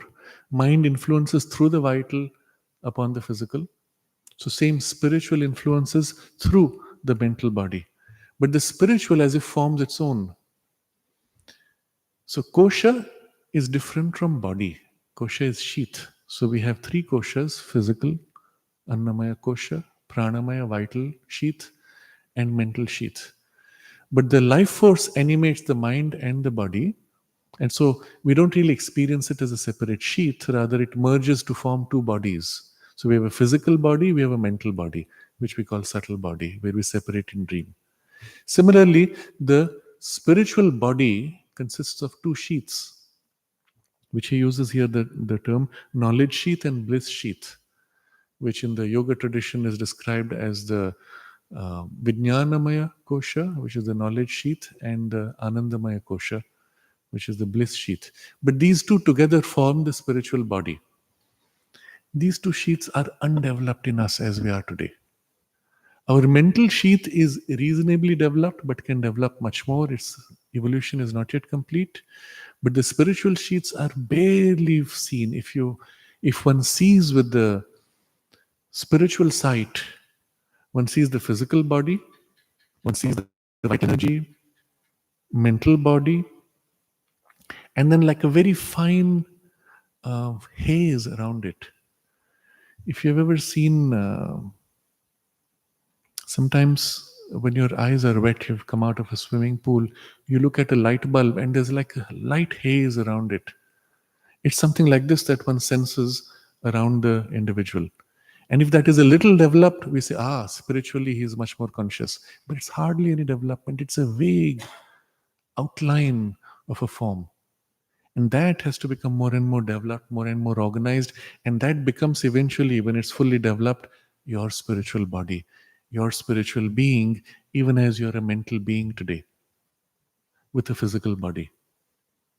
So today we are mental beings having a physical body and a physical experience. Then we will be spiritual beings who act through a mental sheath and a physical body, or mental body and a physical body into the world. But to come into our own, into the mental body, and to have it evolve fully into a body, that's the struggle of the emergence of evolution, which Sri Aurobindo describes in great detail in the Life Divine, precisely in the passage which we are studying on Sunday. He describes how this emergence has to take place, what are the processes by which the emergence takes place, and the spiritual body comes into its own. So this vocabulary is important to distinguish the sheaths as distinct from the body. These two sheaths form the causal or spiritual body. And through it, the spiritual world influences us. But that body is not so formed. So the influence is very vague and unorganized. and less directly through the mental body, because mental body is less receptive but more formed. So something does come through it, but it's indirect. So what happens generally in our spiritual sheets, we receive a suggestion. From there, it reflects into the mental. And then that part which comes up, we say, oh my God, I think I know what I should do. Oh, I have an intuition. I have an idea. I have an insight. I just made a great discovery. All of these are those rays coming through all those layers. And the little that comes through, Sri Aurobindo says, makes for all the rich creations of our civilizational achievements. Nor are there secret powers absent from the workings of the vital and material existence. So again, we go back to the earlier discussion. Through the mind into the vital, through the vital into the physical. But its origin may be in the spiritual, but it has gone through so many layers that you do not see anymore the connection. But sometimes, as you will see in an animal, something like an intuition happens. And suddenly, in a moment, the animal, as if is more awake or does something unusual. And then after that, it becomes as if a new rhythm, a new pattern of behavior.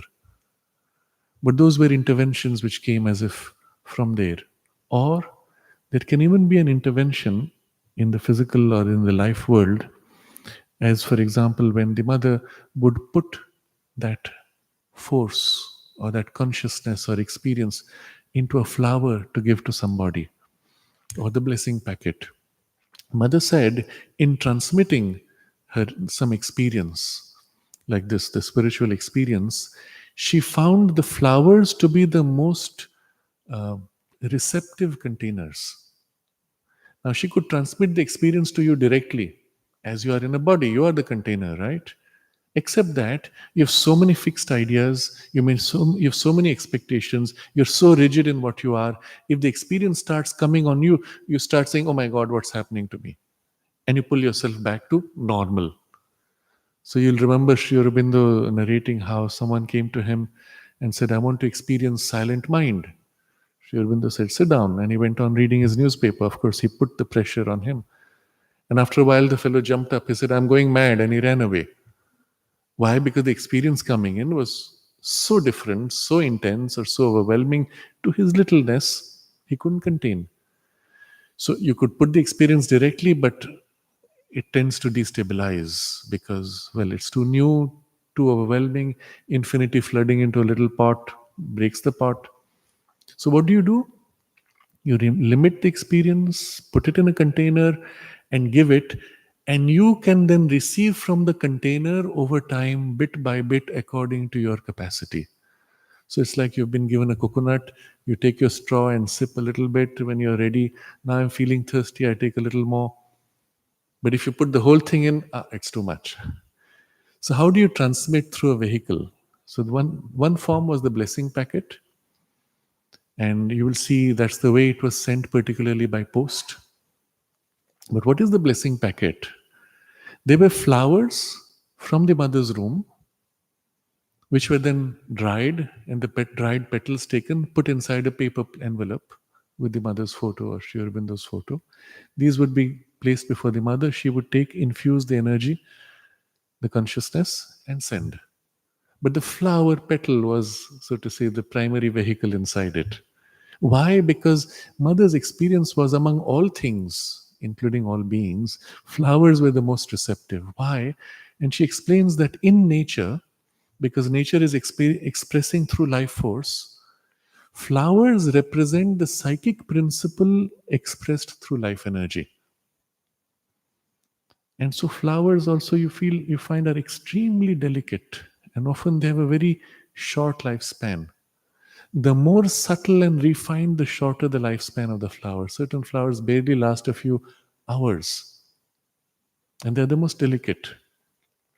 And of course, they are able to carry and convey that most delicate aspect of the psychic consciousness. And because it is the closest representing the psychic, into it she could infuse the spiritual because it's the most receptive. So, as far as possible, the mothers gave through the flowers. And each flower being a particular aspect of the divine, representing an aspect of the divine consciousness. Sometimes she would pick a flower which most corresponded. So somebody was going through difficulty, she would give the flower called courage. Someone was going through an internal change, she would give the flower of psychological perfection, meaning that's the quality of consciousness given to help you grow in that direction. Of course, it was not bound to that. She could put any quality into any flower, but to have it represented already in that was interesting. In the early days, she also played what was called flower game. And so people obviously had to know the meaning, the psychological significance of each flower, spiritual significance more than psychological. And she would give a series of flowers, this. And you had to feel what that meant. It was a message. So, for example, maybe it is this courage, psychological perfection, transformation. If you feel, not think, you feel, you will see how in your current, let's say, challenge in life, the courage is what you need to complete this perfection and the fivefold psychological perfection, which will open the way for transformation. So she allowed people to try to feel and receive the sequence of the power unfolding. It was a way by which she helped people to rise above the mentalization to a more psychic and a spiritual way of perceiving and receiving a message. The moment you reduce it to the word logic, it kind of loses focus. But if you try to feel this, and then the three together, you as if transcend this mental logic and feel the experience of it. That was her intention. Of course, these were written out in sentence forms, and they are available even now in that book called Flowers and Their Spiritual Significance. That's the name that Mother gave for the book. So all of these are to show you that the experience or the spiritual consciousness can use any of these as a vehicle.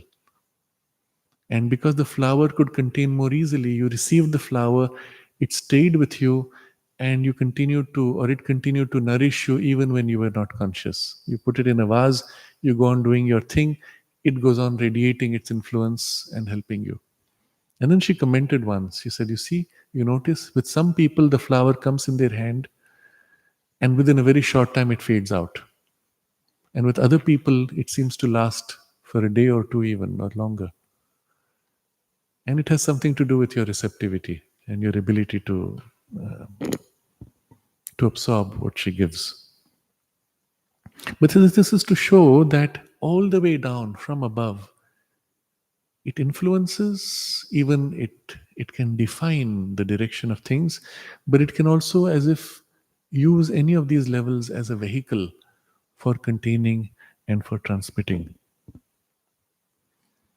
So through the mental body, nor are there secret powers absent from the workings of the vital and material existence. And of course, in a more broad way, this means the example I gave earlier, the supermind is what holds material consciousness and every particle in this perfect balance. Without that, the physical world couldn't exist.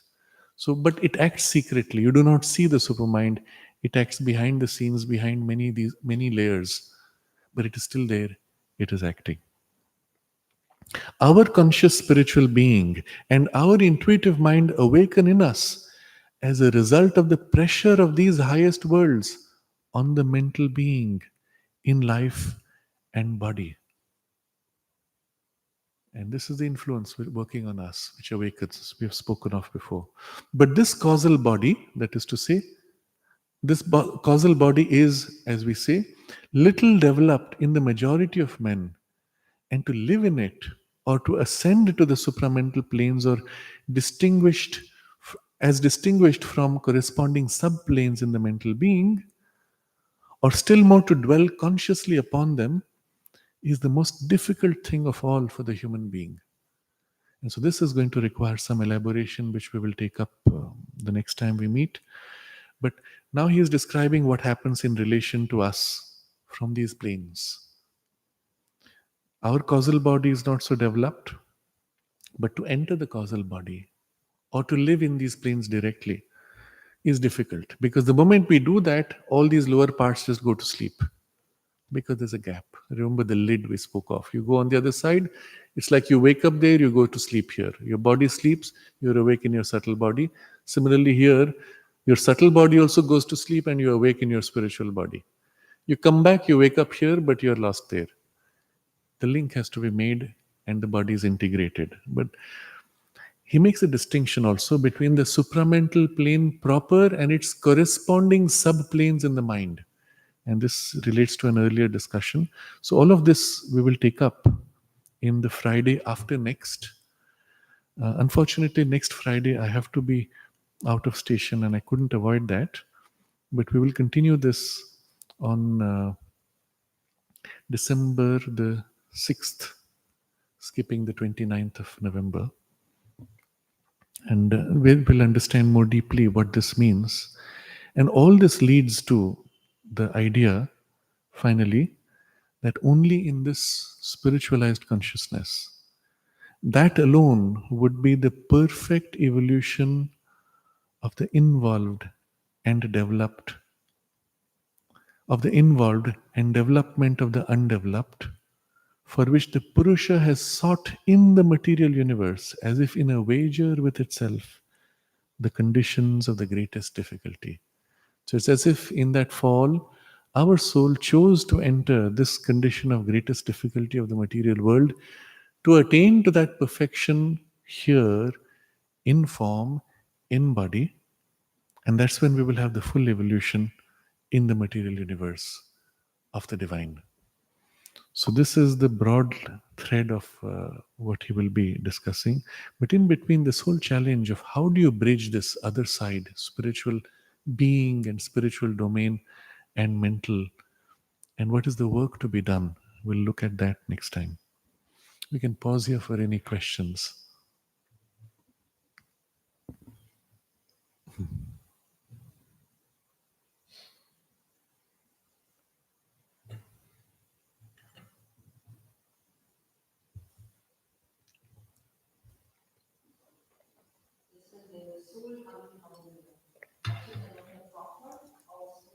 Yes.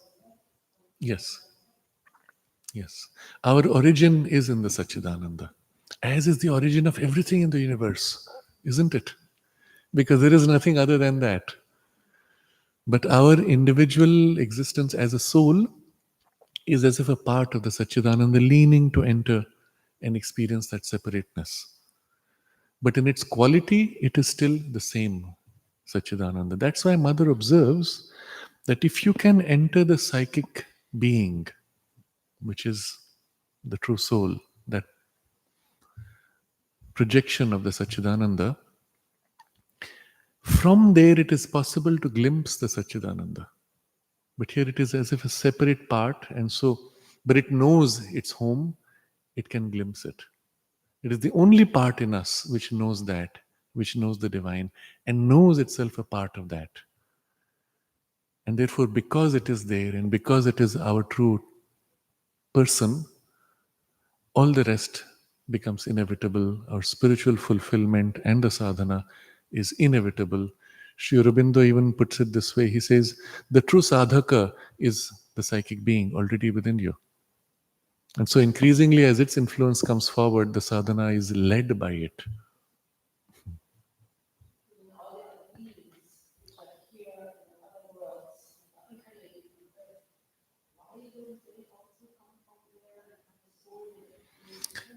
So in a sense, everything comes from there, but it may be formed out of a universal movement, unlike the soul, which is a direct projection from there and therefore is conscious of its origin.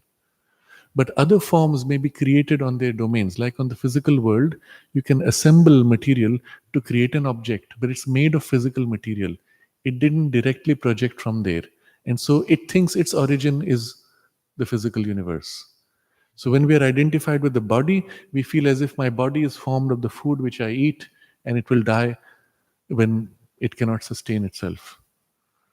But if we identify with the soul, we know ourselves as a projection which has entered And so we are immortal and we know ourselves immortal. So similar thing happens on other planes. There are forms which are as if created on that plane or reflected from a higher plane by the pressure of something higher, or there are projections which are partial, of which there are partial projections, of which there are partial projections. So in that sequence, something is lost, and the conscious knowledge of the oneness is gone.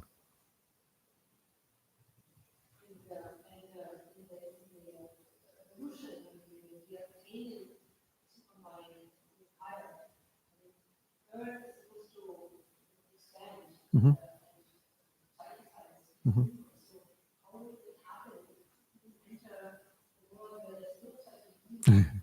Yes. Yes.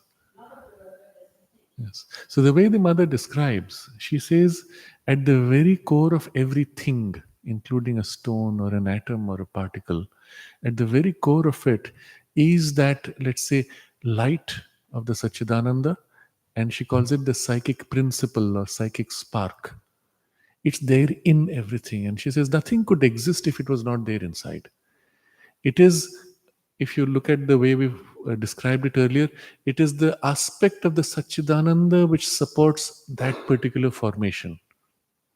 And so, in everything in the universe, across all worlds, in everything is this spark of the Satchidananda or psychic spark sustaining it. If it withdrew, that thing would simply lapse. And so, we have to look at it this way.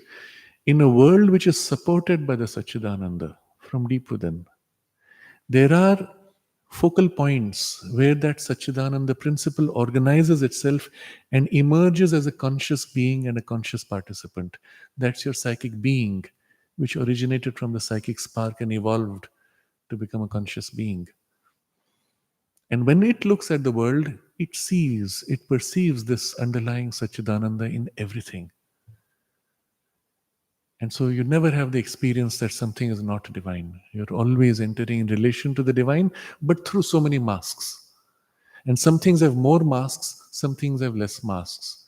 In some things, the divine is more revealed, in some things, it is less revealed, or different aspects of the divine are revealed. So, from the experience of the psychic being, everything is play of the divine through so many layers and masks.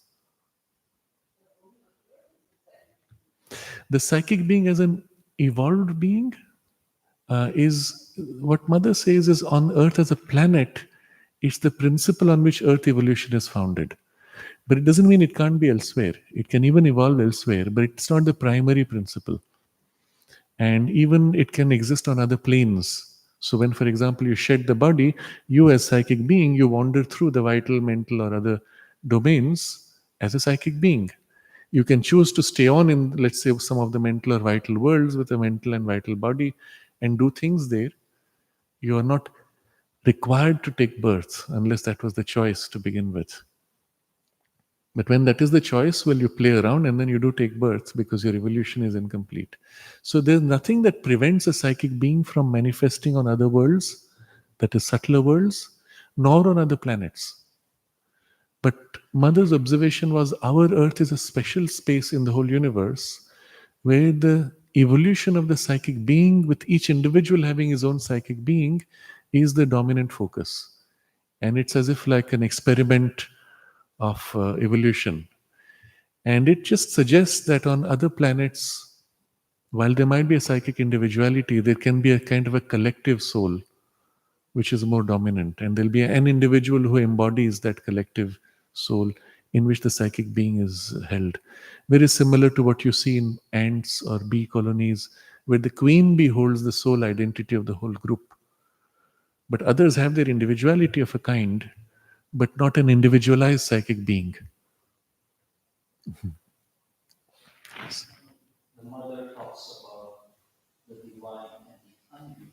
Mhm.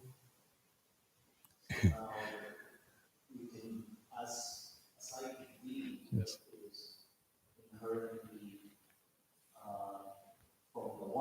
Uh-huh.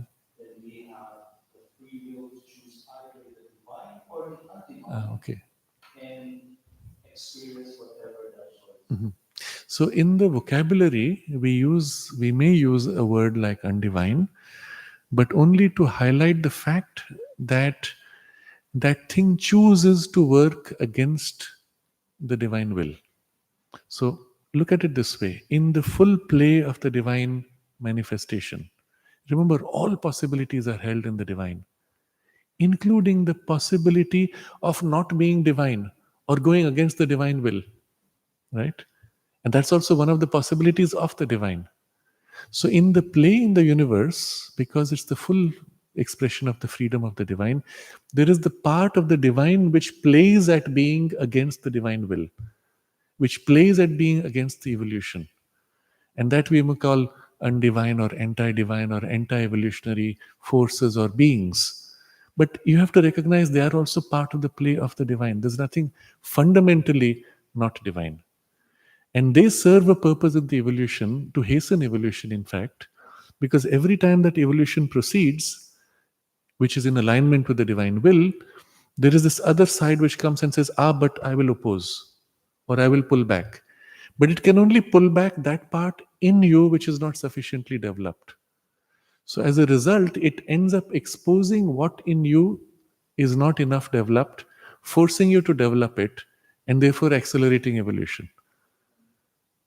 It's a very interesting idea. Even that which opposes the divine will is actually serving the divine will to hasten it. So one can look at it as the left hand of God opposing the right hand, but finally there's nothing which is not divine.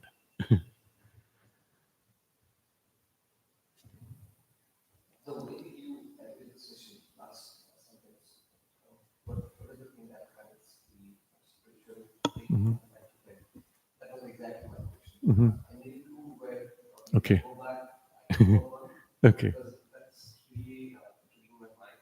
Yes. And second thing which I want to ask, so I know from my teachings of yoga, I could really make my students keep the experience Mhm. good and Mhm. also probably a little bit of mental experience. Uh, I see that as an intention, which you said, it connects my Mhm. intention. But is it, you also mentioned that as a method, Mhm. it's, not clear. So, but I also see that there is intention which comes from them, Mhm. which connects me with them. Mhm. It's not one Yes. side. Yes. So, how this two things are little can this be Okay. So first, the idea of how exactly this spiritually emerge from the mind. Again, look back at the previous steps. Remember, the vital was formed by the mind reducing itself and limiting. The physical was formed by the vital reducing itself and limiting. So, concealed in the very nature of matter is the life force, which is what science discovers as matter is energy. Similarly, concealed in the vital is the mental, which is what we discover as life energy is conscious. So, concealed in mind's consciousness is spirit, which is what we discover in our consciousness an aspiration for perfection, for truth, for good, for beauty, for harmony. So, already within you, in the very nature of your mind, is something which is as if as an impulse or a dream or an ideal that points to that, of which it is a special part. What? only give intention or No, first of all, it is already there. We recognize that in every mind, there is something which as if aspires for something higher. Even those who say, I'm atheist, I don't believe in God. So I ask, what do you believe in? I believe in justice. I believe in truth. I believe in goodness. I believe in generosity. I believe in love. Whatever it is they believe in. That for them is their gateway or aspect of the divine. You cannot exist without something in you aspiring for the divine in some aspect or form of the divine. You cannot exist simply. Even the animal, in its survival, is really seeking for permanence, which is an aspect of the divine, isn't it? So, if you become conscious of your natural turn of awareness, it's always growing towards something greater. And you make yourself or organize yourself around that. consciously. Then comes the second point. Within you is already the permanent divine presence, the soul, the psychic being, which is truly you. And that reflects also in your thoughts, in your emotions, and in your actions, but it reflects. You are not conscious of it, although it may be conscious of you. So at that point, you try to feel from where does this higher turn originate? And you turn into yourself as if seeking the source of this. Why is it that I want to express truth? Why is it that falsehood makes me feel uncomfortable? And you become conscious somewhere inside you, there's a part that feels very subtly uncomfortable whenever you tell a lie.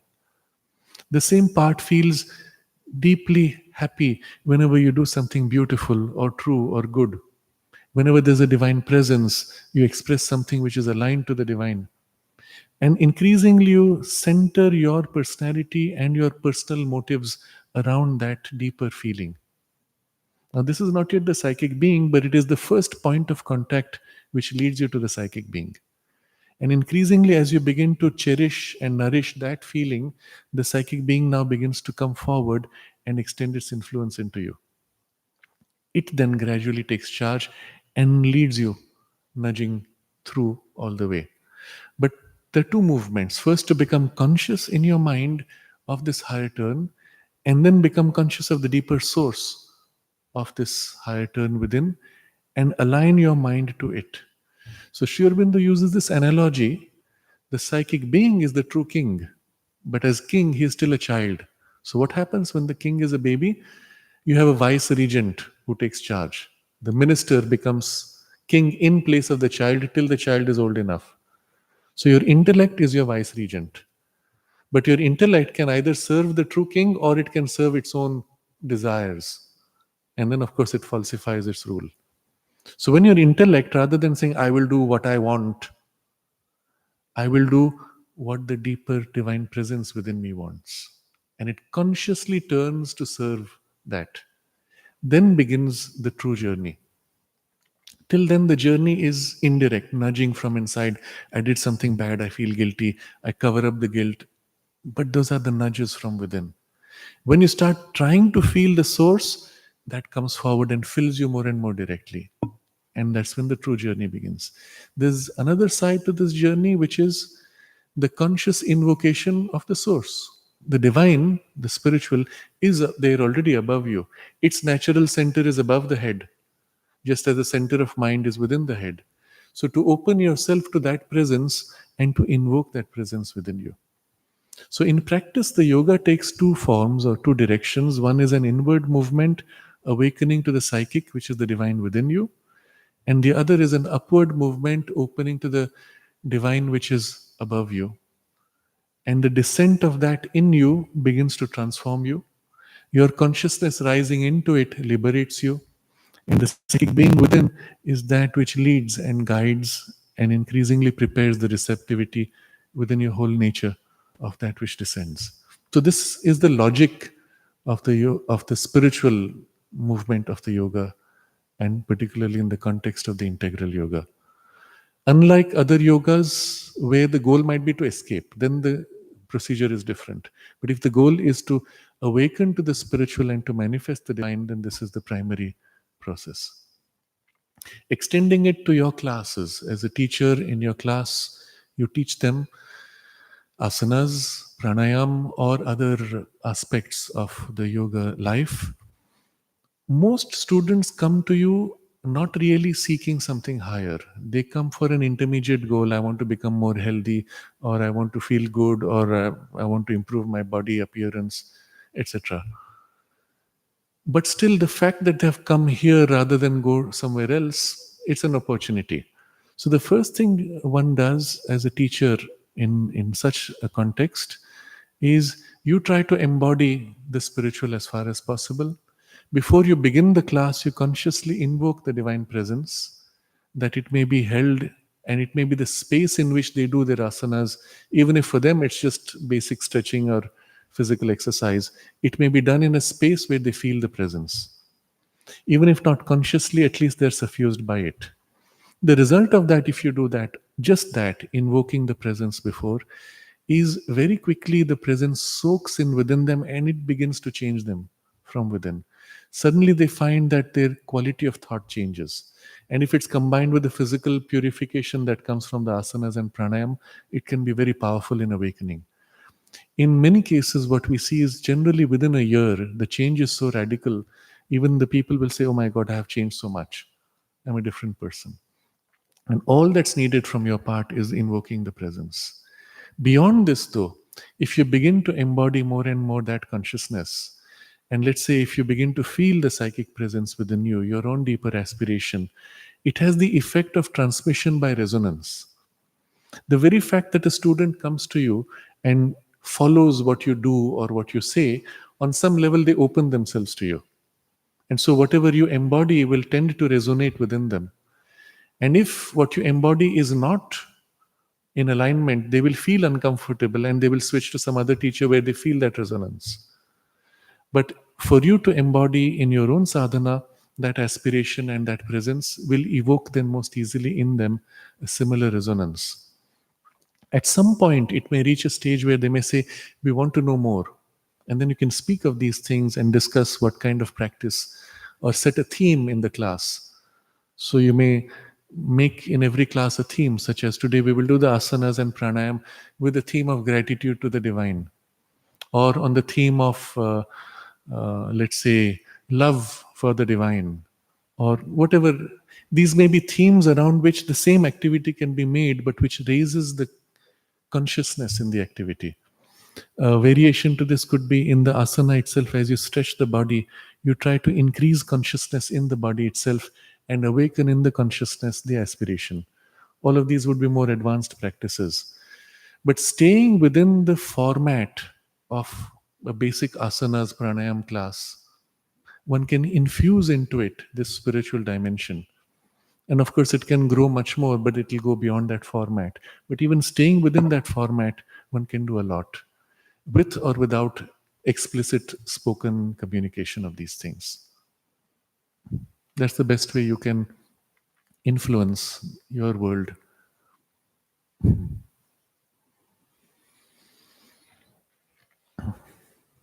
Sri Aurobindo uses this phrase that the awakened being, and we are still far from that, but the awakened being becomes a dynamo of the divine consciousness, radiating it into the whole world. But even if we start small steps in that direction, well, not yet dynamo, but certainly little mirror reflecting the divine light into the world. And that's our immediate way of contributing to the world's evolution. We will continue this Friday after next. And we can end with an Om together 5 times. In gratitude to Sri Aurobindo for this extraordinary, I will say, use the word revelation of the whole reality and showing the way in what would otherwise be very confusing appearances.